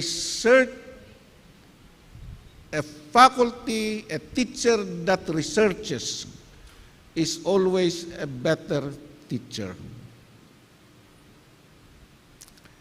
This trajectory promotes a culture of research and continuous improvement, allowing Christian schools and colleges to adapt to changing educational landscapes and meet the evolving needs of learners. H, internationalization. And this is the last proposal. ACSCU can propose a trajectory that emphasizes the importance of internationalization in Christian educational institutions.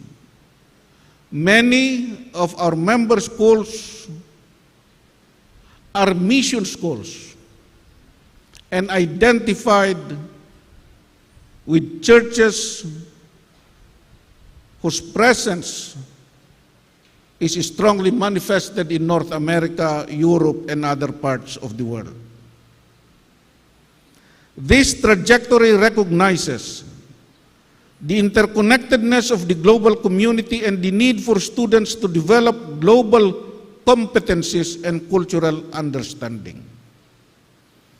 ACSCU can advocate for the integration of international perspectives, experiences, and collaborations into the curriculum, promoting opportunities for students to engage in international exchanges, study abroad programs, and partnerships with educational institutions worldwide. These have been pioneered by many of our member schools, and we hope that it can be shared by other member institutions, to other member institutions. By fostering internationalization, ACSCU prepares students to navigate the global landscape, appreciate diverse cultures, and contribute to international dialogue and cooperation in the context of the Fifth Industrial Revolution. Friends and colleagues, Let me now conclude by saying that the modern world had changed not just dramatically, but abruptly in the last few years, due to diverse technological, political, and social changes ushered in by the Fourth Industrial Revolution and the disruption caused by the COVID crisis. What were already difficult challenges of the digital and global future have become even more daunting in the lingering specter of ambiguity and uncertainty. But let it be said and let it be made clear that the education we offer as Christian schools is optimistic education, an education that is founded on faith, hope, and Christian charity. And the accomplishments of ACSCCU as a community of Christian education institutions are encouraging because they were born amid trying times. Regardless of the depth or breadth, they demonstrate not only ACSCCU's organizational resilience, but its strength as a collective of schools bound by confidence in its traditions and conviction in its beliefs. Its achievements attest not only to the capabilities and competence of its leaders and members, but reflect their unified resolve to embrace and realize their mission, their shared optimism in confronting the challenges of 21st century education, and their common vision of a brighter and preferred future. Thank you and good afternoon to all of you. This report will be available online. Just give your email address and the Secretariat will send to you copies of the report. Thank you so much and good afternoon.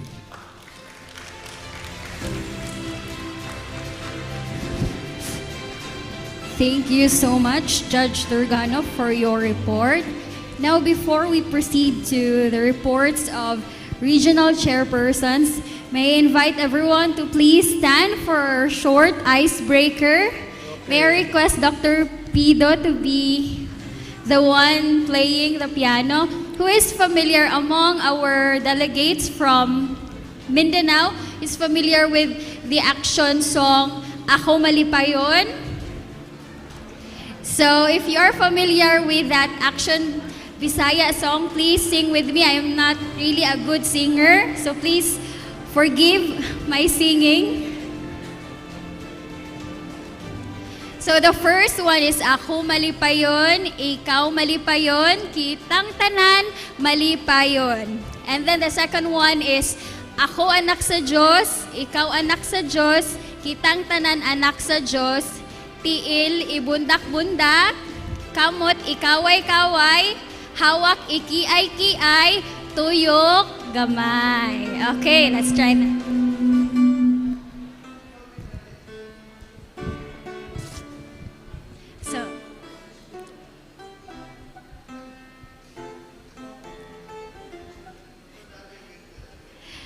Okay, can you, okay.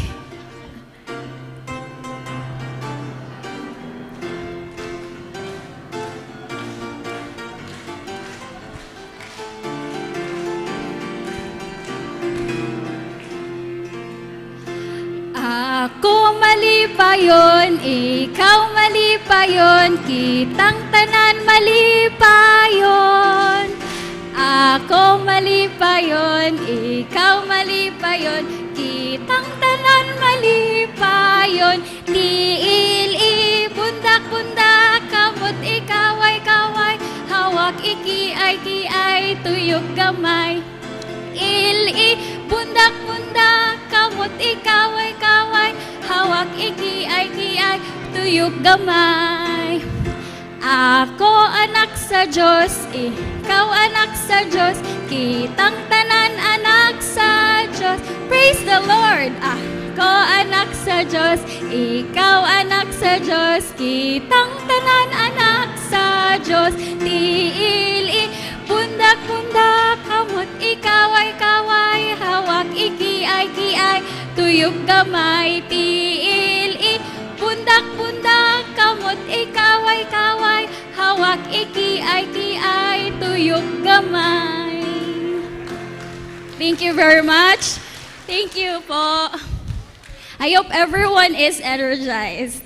May I request President Betty McCann to come in front because technically reporting she should have been presiding because I cannot preside while I am reporting. So may I request you to come over, Madam Betty, and also the Secretary of the Board, Dr. Christy Manyabat.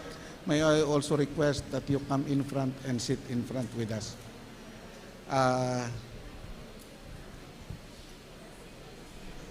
Can we? I would call on the regional chairpersons now.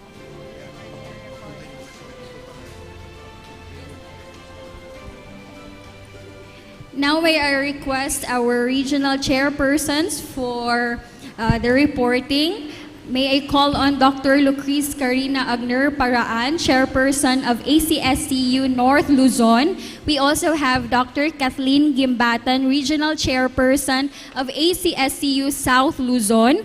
Dr. Earl Jude Cleope, Regional Chairperson of ACSCU Visayas, and Dr. Dalia Bocinos, Regional Chairperson of ACSCU Mindanao. And before I forget, I would like to acknowledge Grace Christian College of Quezon City. Thank you very much for sponsoring the snacks this afternoon.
Hello.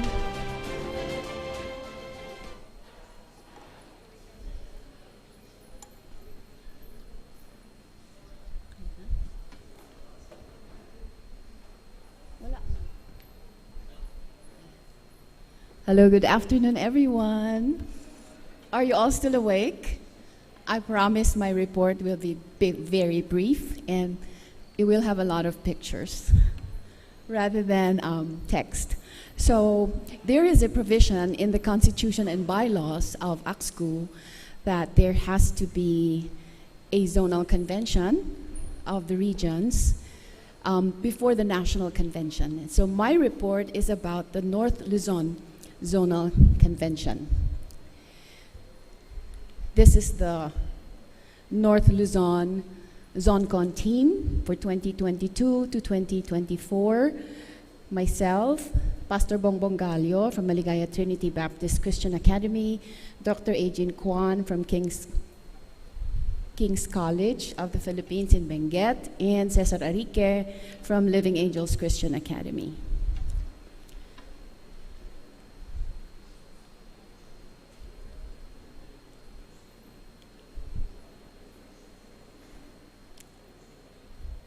So the first thing we did, we met to decide on the date, the modality, and the theme, in consonance with the National Convention theme.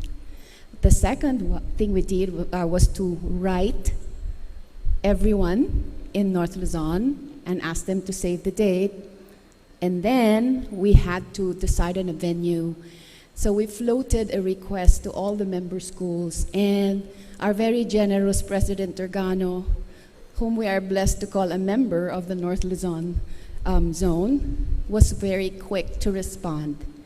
Right away, he offered Wesleyan University Philippines as the venue for the first on-site, face-to-face zonal convention after the pandemic. Then we had to decide on a program, and then we had to elect a new North Luzon trustee representative because Reverend Alan Prato's term is ending this year. And then, of course, we had to deal with financing sponsors. So the North Luzon team were one in wanting to, number one, respond positively and actively to the expressed desire of our member schools to be assisted in their efforts to upscale and upskill. While the Constitution and bylaws does say that the main purpose of the zonal convention is to provide fellowship, bonding, to elect a representative, and to support each other, we wanted to respond to the expressed needs of the member schools during the pandemic. We wanted to help them gain ideas for benchmarking. As has been said over and over again, quality assurance, accreditation, these are constant issues of concern for the member schools, no?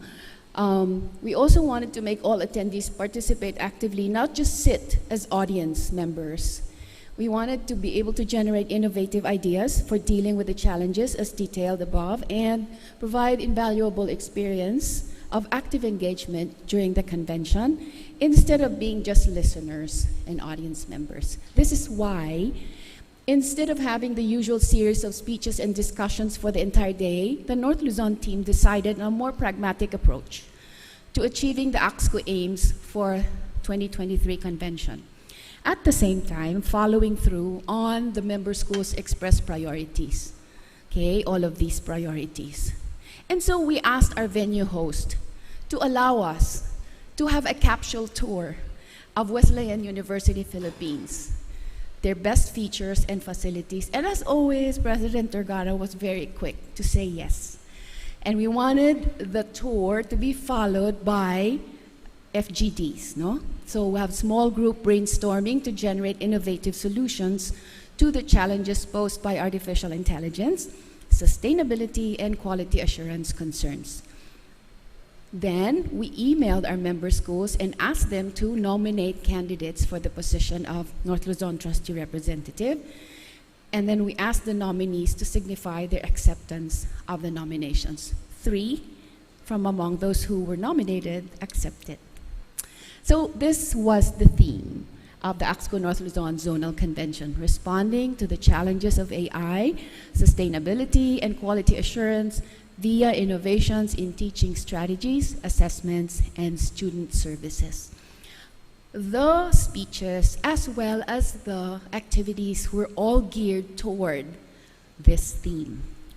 The FGDs, the tour, all of them. So I'm very happy to report that not only did we attain the goals of fellowshipping and electing a representative, but we were also able to respond to the expressed needs of our member schools. And our keynote speaker was Dr. Rufo Gil Arbor, who is with us also here. And then a lead speaker on AI is Dr. Dave Marshall. Our venue host and major sponsor was Wesleyan University Philippines, and the program host was Northern Christian College. The organizers were Wesleyan University and Northern Christian College. So this is our program. It says breakfast, but you know what? President Turgano, ever generous host, provided a welcome dinner the night before for everyone. Later, I'll show you pictures. Then we had opening prayer and devotion by Bishop Elorde Sambat. The scriptural bases that we selected talked about not being deceived, but rather being able to discern the truth. So we had Colossians, 1 Corinthians, and the parable of the 10 virgins. Then the statement of purpose, then a special song, keynote address, followed by an intermission number, snacks, of course, and then the lecture on AI by Dr. Marshall. And then we had lunch, and then the highly awaited tour.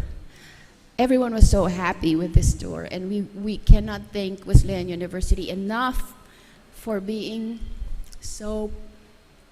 for responding to this request. And then after that, we had focus group discussions. So all the participants were divided into 3 groups depending on what they wanted to talk about. So we had Dr. Marietta Agustin had a group on quality assurance, Professor Reyes on curriculum and academic preparations, and Winnie Aganon and Angel Palalay, since they belong to the only school in Ilocos Norte that has an accredited, the only private school in Ilocos Norte that has an accredited junior high school program. So they were the ones leading that. So participants got to choose their FGDs. And then sharing and wrapping up, announcement of election results, and again a special number, and a closing devotion. And then we all went home. So this is the handwritten report of Dr. Ajin Kwan, who was in charge of registration. We had 116 participants. These are the different schools, member schools of North Luzon. These are some pictures. So this was the welcome dinner. As we arrived, there's Dr. Marshall, President Turgano, and myself. This beautiful chapel of Wesleyan University, Philippines was the venue for most of the activities, no? Except for the tour and the FGDs.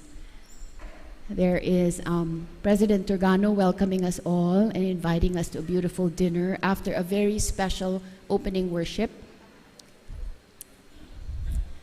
There, photo op. You can see that even in the night before, there were already many delegates, no, that came. This is registration. There, throughout the day, pictures throughout the day.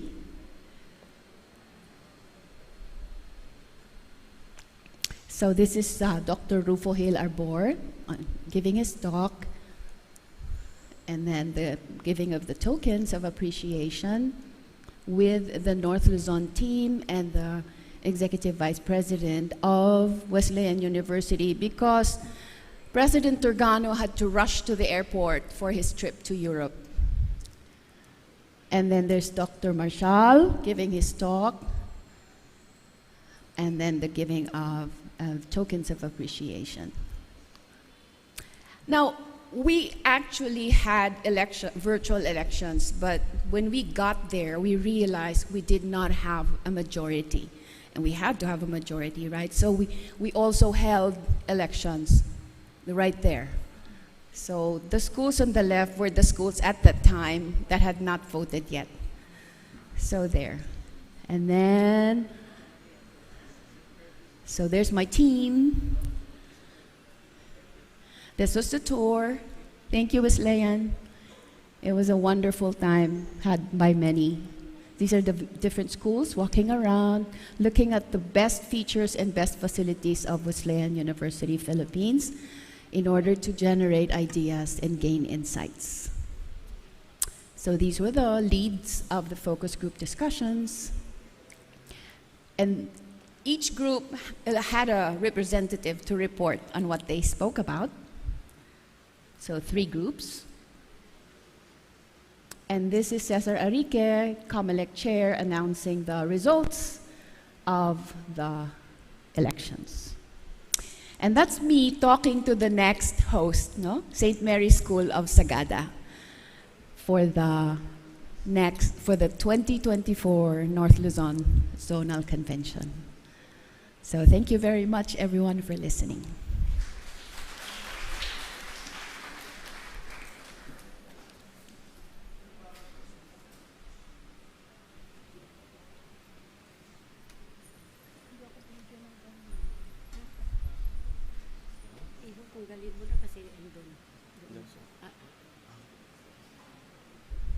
Hindi ko naman gagamitin. I think it's there. Okay.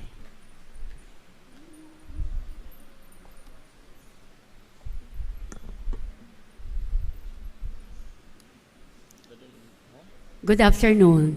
This is the report of ACSCU, NCR, and South Luzon.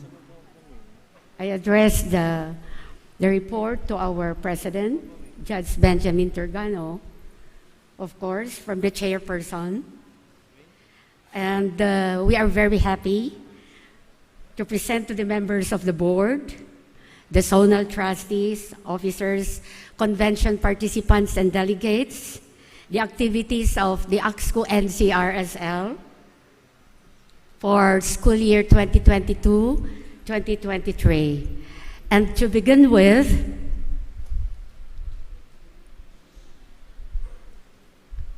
next slide, our first activity, that was February 17, 2023.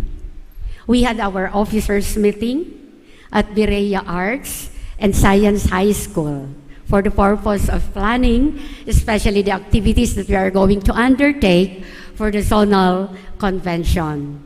Another is to align the topics or the theme to the national convention.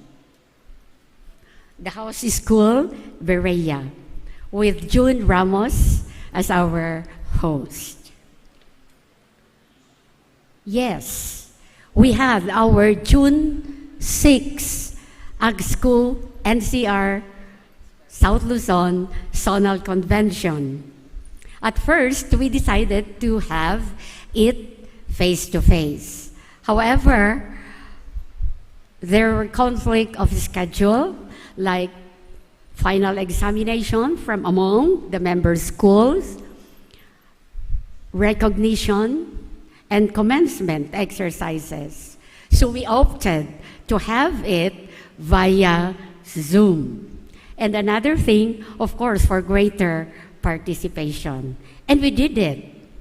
So here comes the program. I'll be discussing it to you in detail. Pictures will come later. As usual, we always have the morning devotion and prayers. This was led by the principal of St. Stephen College, Dr. Judy Gautan. Then,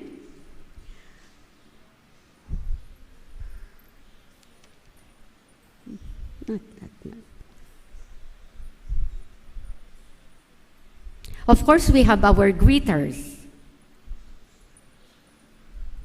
The welcome remarks from yours truly. And our greeters, we have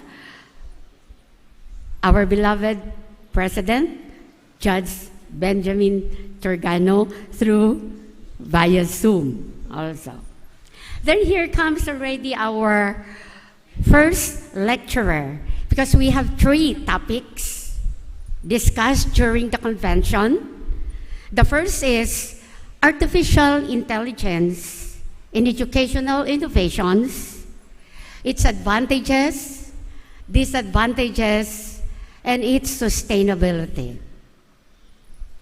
The second is, with this educational innovation, how are we going to communicate this to our faculty and teachers? Our faculty, teachers, and students, rather.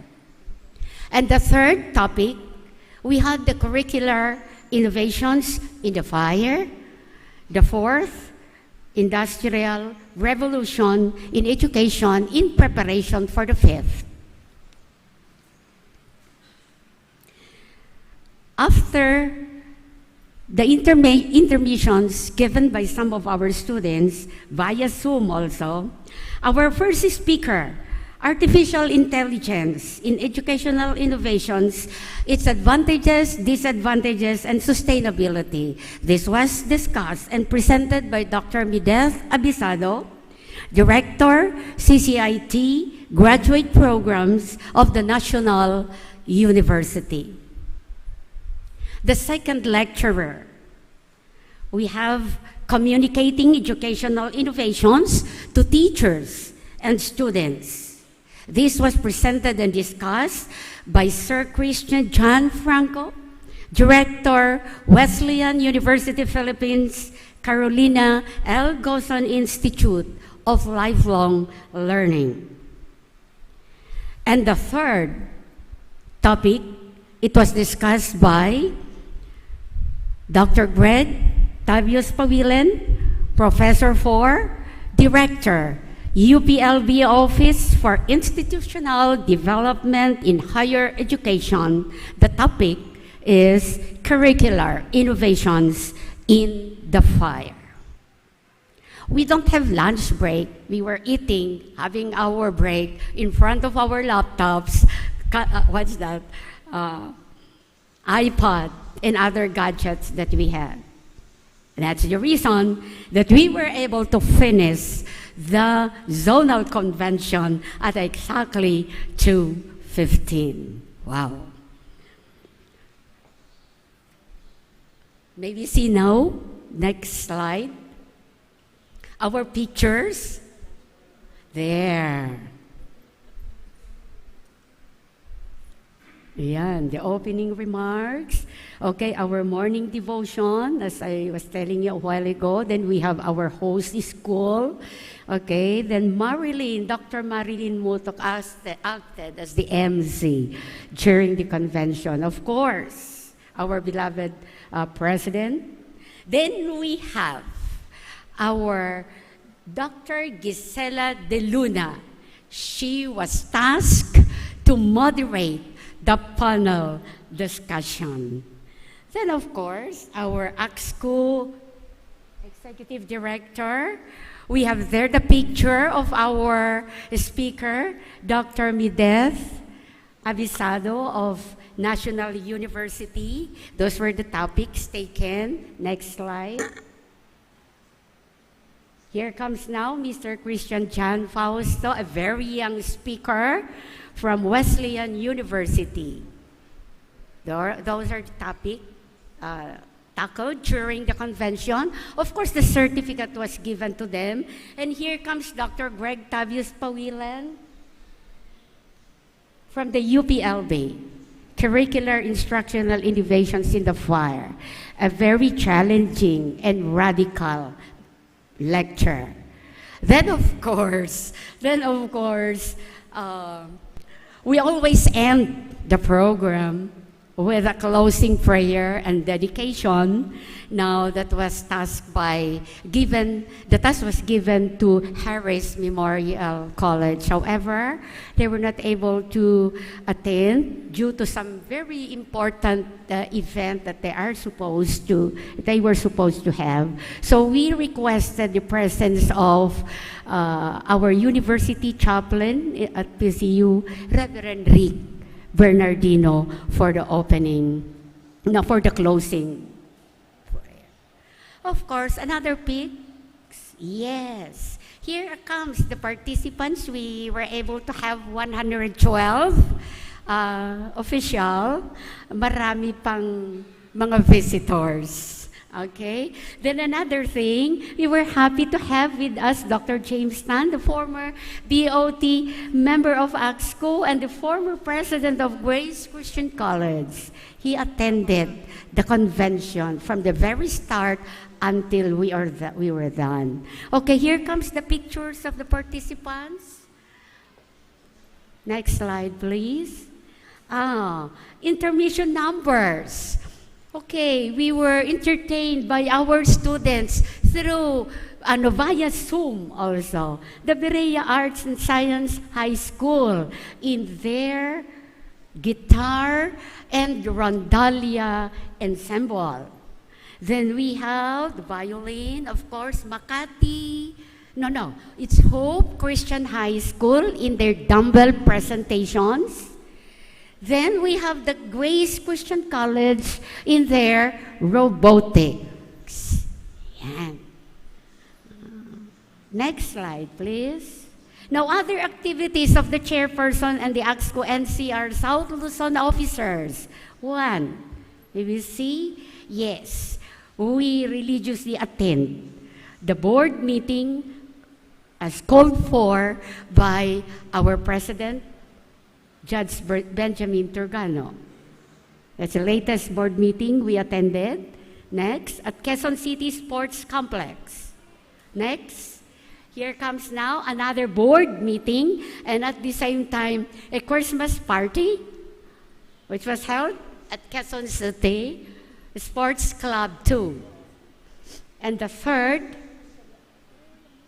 next speak. Yes, we had the opportunity to attend also the launching of the PISA-aligned curricula for 21st century Filipino learners at Manila Hotel, as per invitation, again, of our beloved President. Of course, our sponsor, the Rex Bookstore. I think that's the last. Thank you very much.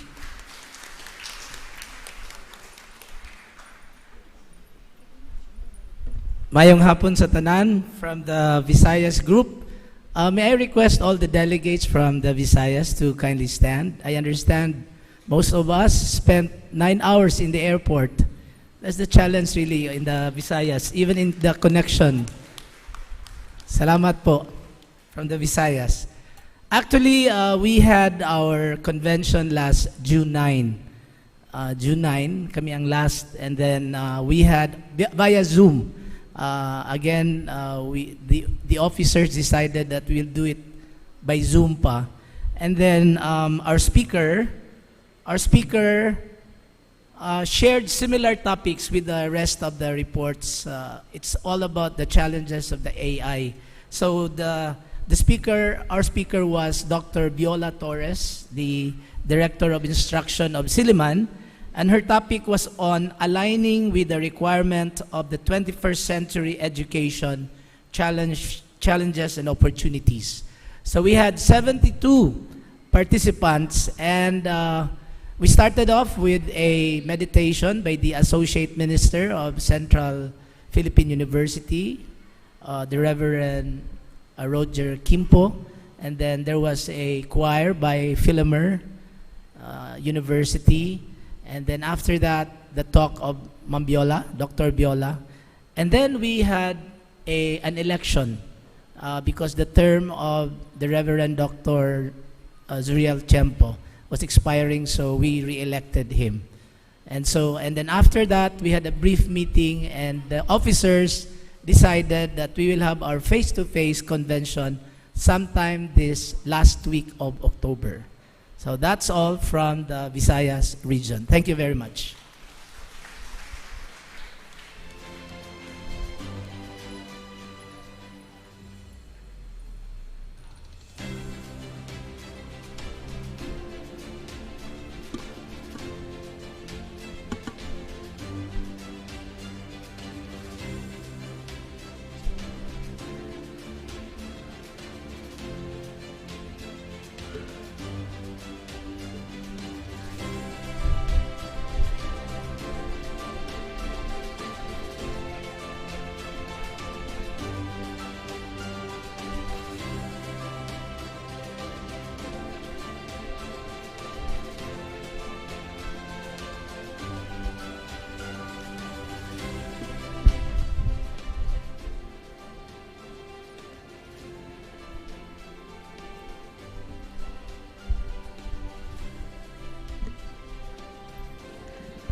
Yun na rin.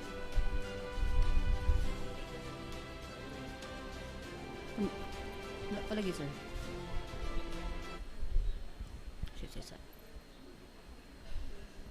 Okay, good afternoon, everyone. Good afternoon. God is good. All the time. Murag utruhon, murag dili good lang Ginoo sa inyo, no?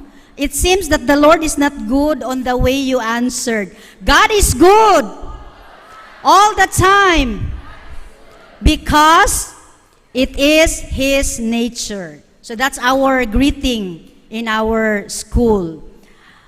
Welcome to the City of Golden Friendship, Cagayan de Oro City, the gateway to Northern Mindanao. Sir Pio explained where the gold is. So the gold is in our hearts. So I hope you experience a golden experience in Cagayan de Oro. So my report is about our regional assembly and the preparation of the National Assembly. And the report outline has 5 subtopics. We have the preparation, the assembly, the learning, the insights from the perspective of the host, the memories, and looking forward. Our preparation took a year. We had virtual meetings. And look at the faces. We were all smiling and we were happy to meet every time. You see? And Dr. Pat was consulted on several concerns. Then there was a time that Dr. Pido came to our school. So we have some talks.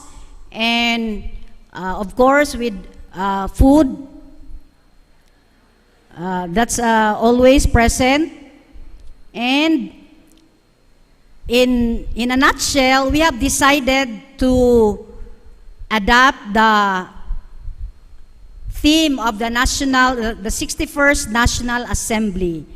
And the host is Brokenshire College of Sock Sargent Incorporated. Is everyone here aware where Sock Sargent is? Can you raise your hand if you're aware where Sock Sargent is? Patra. Ang Filipinos daw, hindi daw masyadong magaling sa geography. So anyway, these are the objectives we have decided on. Reflect on the impact of Christian education on students' lives and beyond. Promote and strengthen collaboration and camaraderie among Christian schools. And share best practices and innovations that address the varied educational changes of the time. And the assembly, we have 154 participants from 21 member schools of the 39 member schools, so 54%. Sir Pio said there were how many schools? 23, but 39. Sir Pio a while ago said there were 41, but in my list it's 39, so maybe we settle the difference later. And in the evaluation, 129 respondents of the 154 participants answered and rated the assembly excellent. Praise the Lord. Okay. Then the comments and suggestions, I categorized them into 3. The one in green is the positive comments. They said everything is well organized, objectives met, excellent, God bless, thank you, and the like. And the common denominator of the areas that need to be improved is the air conditioning is so cool. Okay, that's the comment. And they have 2 solid suggestions. Introduce an activity that will allow every delegate to mingle with other delegates. Add activities for relationship building. Indeed, the comments shared here confirm the message of the pastor this afternoon that relationships are important, not processes. Okay, so as administrators, school teachers, we are to put emphasis on relationship. I remember when I was a young principal, I was very ideal. I was 26 years old, and I want smart work. I was very strict, and I was rated by my faculty. I don't know if your school you are rated by your colleagues. The old term for that is subordinate, but now we call it colleagues. And they rated me high on administrative function, knowledge of job, but they rated me low in relationship because I was strict. But later on, they said, as I grew older, ang kuno na lang nato, we improved because we always listen to seminars and we reflect on our practices. Okay, so those are their suggestions which we will include in the next planning. And we were featured in Brigada Tres in Gensan. Tomorrow, we will show you the video of that coverage with Sir Piu, our Mindanao trustee, being interviewed. So I don't have time to share it with you, maybe tomorrow during the break. And we have the assembly documentation prepared by the host. Yung video na po, sir.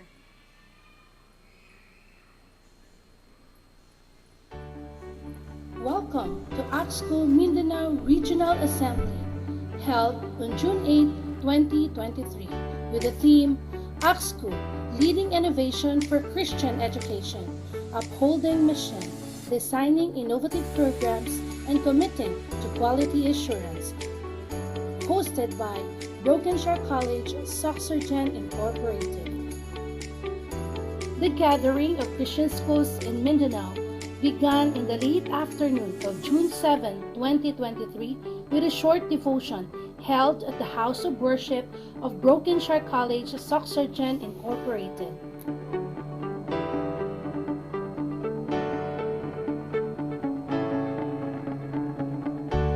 The message through words was delivered by the Secretary of the Board of Trustees of Brokenshire College, Soxergen Incorporated, Pastor Leopoldo Naide,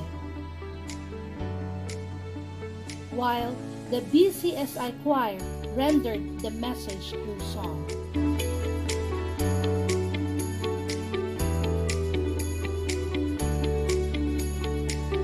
A simple dinner was served to the delegates of ACSCCU Mindanao Regional Convention.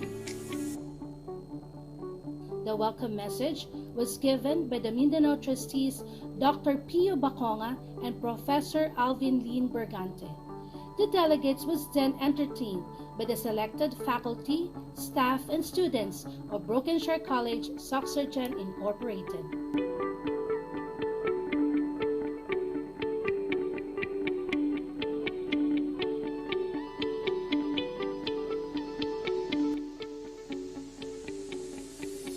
The ACSCCU Mindanao Regional Assembly was held at Avor Hotel, General Santos City.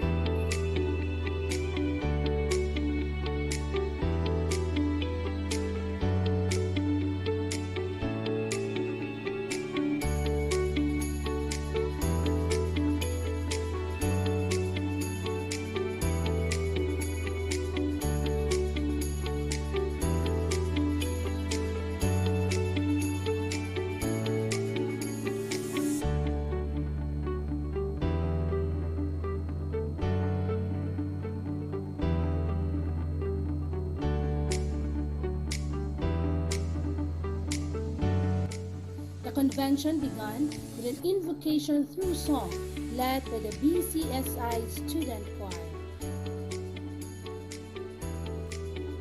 Attorney Samuel R. Matunog, chairperson of the Board of Trustees of Brokenshire College, Soxergen Incorporated, gave the welcome remarks.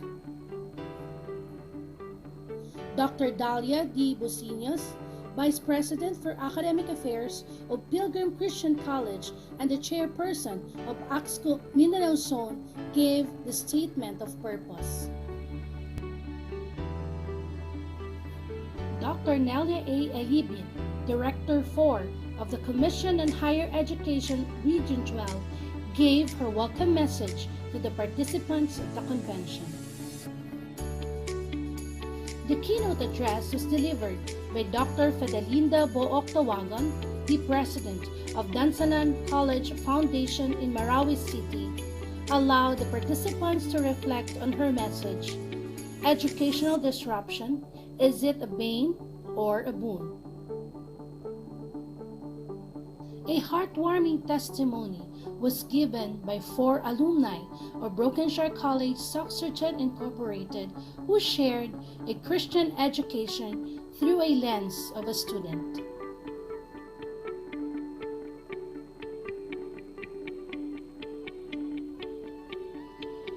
the sharing of the best practices of 3 ACSCU member schools, namely South Philippine Adventist College, Davao Central College, and Dansalan College Foundation Incorporated, highlighted the afternoon session. Dr. Rimuel Tornalejo, the president of Mountain View College, was elected as the new Mindanao trustee. The gathering of Christian schools in Mindanao concluded with a closing devotion. Indeed, with God's love and grace, the 2023 Mindanao Regional Convention was a success. It was attended by 154 participants from 21 different schools. Thus, the Mindanao Christian schools will continue to fulfill God's mission of educating young minds and will strive to give our best for God's glory. God bless everyone.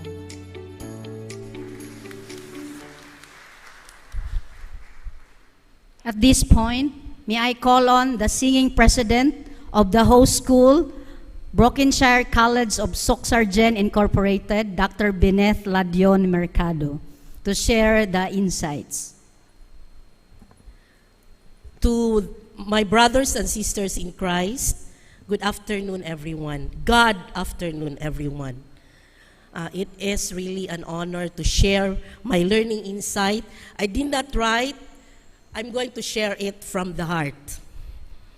When we were asked to host the assembly, we did not hesitate to accept it. Not because we are great, but because we will be hosting a great assembly. When we saw the theme, we noticed 3 vital words in the theme: innovation, excellence in education, or quality assurance, and mission. So in our minds, we are going to connect the 3. The 3 should be visible in all our activities. And because we are Christian schools, worship should never be missed. But actually, to be honest, there was a question hanging in my mind, and this question has been haunting us, the school administrators, in the past years. The question is, are we still relevant in this very dark world? When we talk of innovations and quality assurance, are we going to be more relevant in this very messy world? Thus, we opted to invite the 4 alumni. Actually, it was supposed to be Manny Pacquiao that we wanted to invite, with the thought that many will join, diba? Manny Pacquiao, okay? But it was a blessing in disguise that when May came, the office of Manny Pacquiao told us that he will no longer be available by June. And so the Mindanao officers asked us to look for politicians and academicians. But again, with the question in my mind, I think, or we thought, that it was better to invite our alumni. What is the impact of Christian education, or Christian education through a lens of a student? Why are we so passionate about this question? Because Brokenshire College is a school with students who are rape victims, raped when they were young, who experienced physical and verbal abuse brutally, who were diagnosed to have HIV/AIDS and hepatitis B. How are we going to make our innovation relevant to these people in our school? In the past 5 years, there were already 3 suicide attempts in our school because these students felt that they were rejected by their families. Again, how can I say to these people that this innovation will make you feel better? When you have a father crying in your office because he could no longer understand his son, whom we labeled as millennial. And we are not talking only of one father. There are a lot of them in school, in our school. How can you make it so relevant to a mother who hugged you so tight, frustrated and hopeless because her daughter got pregnant and who could no longer proceed to the next level? And we are not talking of only one mother. There are lots of them in school. Again, that question has been hanging in our minds in the last years. So that's why we opted to invite our alumni. We did not expect that our alumni will give testimonies. We just thought that they will share what a Christian education will, or how Christian education will train them to read the Bible, to pray, to attend. But in the sharing of our alumni, the answer was very glaring. It was very glaring. One alumnus who shared is a blind man, totally blind. And that alumnus was not able to see our beautiful chapel, was not even able to play in the covered court that we built, was not able to utilize the innovation that we made with our library, with e-library. In fact, he was not able to see the modified curriculum that we made especially for him because he is blind. He was not able to see. But you know, he shared that he felt it, that he is in a Christian school. And because of that, he was able to testify in the group that God is so good because God led him to a Christian school where other schools rejected him. Di ba, Ma'am Dal? Our student who was really lost, and he shared, when he got into our school, he encountered Jesus Christ. And although he is a registered nurse now, he opted to become a campus ministry pastor. And so, the answer to our question, are we still relevant? Even if we are not yet an accredited school, but it will not stop us in the pursuit of excellence and quality assurance, but definitely it will not put or get us away from what we are supposed to be. That's the learning that we have. The bottom line of all of this is that we are just so grateful and fortunate that our college is a Christian school. That's our learning insight.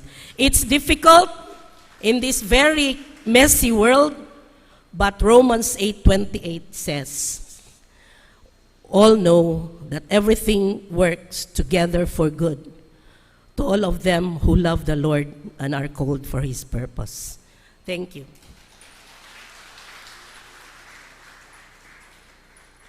Thank you, Dr. Bennett. So it's a sharing of learning and testimonial. I think it still relates to the message of the pastor this afternoon that do everything in love. No? So we love those who are less fortunate. Okay, thank you, Dr. Bennett. Our future host for the next ACSCU, the next National Assembly, General Santos City, Lord willing. in 2026-2027. So come to Jensen. Okay, so of course, after the assembly, we built memories. And we were housed in Southern Mindanao Mission. That is a headquarter under the SPUC, under the South Philippine Union Conference. And our convention was tailored with generosity. You know what was the instruction of these papayas? For these papayas, the instruction was bring as much as you can. So that's the instruction. And we thank Matutong View Academy for the solo papayas. That's flooding in Jensen, literally. Okay, thank you so much. Of course, Jensen is a tuna capital, and so visit. So I'm enticing you to join the next National Assembly in Jensen, Region 12. Don't worry, you will return alive. Look at Sir Pio, very alive, and me and the rest. No? And you will understand what it means to say Mindanao is the land of promise. If you travel to these places, you will fully understand why Mindanao is called the land of promise, and Sir Pio said the land of opportunities. And we look forward to the next Mindanao Regional Assembly host, Mountain View College in Valencia City. So that's the view. It's in the mountain. And of course, these are the officers. And thank you so much. May I, on behalf of ACSCU Mindanao, thank you so much, and to God be the glory. Please rise, ACSCU Mindanao delegates. ACSCU Mindanao delegates. Okay, thank you so much. By the way, before I leave this podium, I'd like to acknowledge my teacher, Dr. Dave Marshall. I was a participant of the PAYAC Aspire program, the upskilling. So I learned Canva. So that's why I have this on Canva. But I'm minimalist, so it's not very complicated. But the purpose is the message is delivered. So thank you so much, Dr. Dave Marshall, Dr. Macan.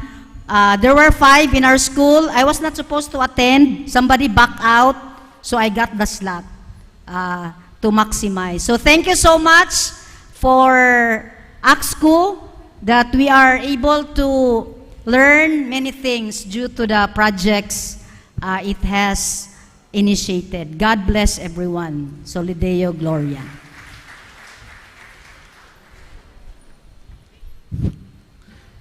May I remind the Assembly that we are still in a formal session, and we have not yet approved the report of the President as well as the regional chairpersons. So let us now proceed to consider the reports presented. First, the report of the President, and then the reports of the regional chairpersons. President Pio.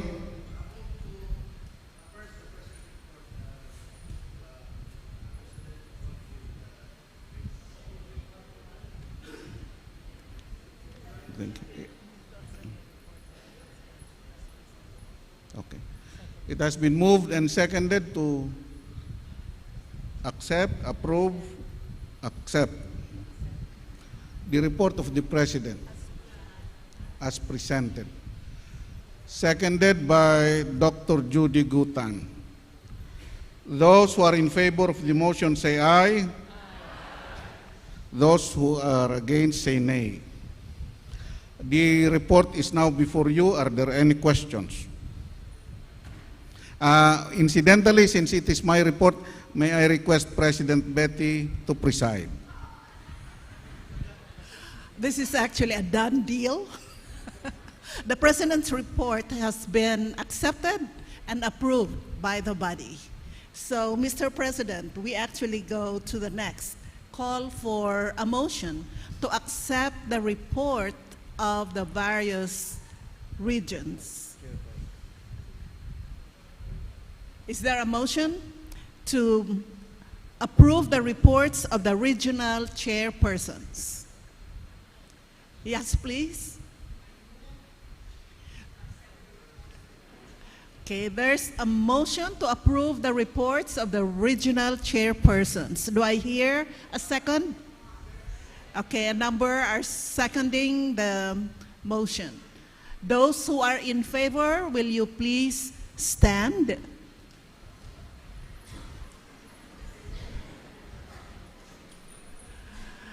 Thank you. And those who are against, will you raise your right hand? Okay, no one is raising the right hand, therefore the motion is carried.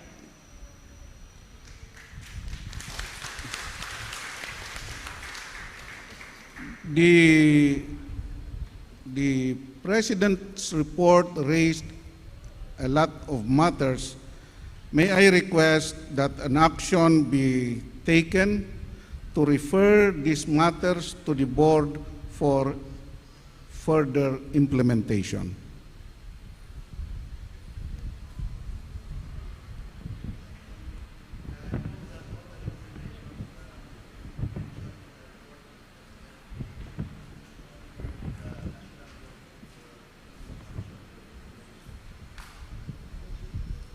Any second? It has been moved and seconded that the recommendations in the reports of the President be referred to the Board of Trustees for implementation. Action and implementation. Those who are in favor of the motion say aye. Those who are against say nay. I think we have done the work for the day. Can we have a ceremonial picture of all those in attendance while we are here at SPUC? So maybe we can put chairs here and all. Or Nandito po si Dr. Briones. 6 daw eh. Wala, 5 pa lang. So, can we do the picture here and request everybody to come, or what is the suggestion of Dr. Oliver?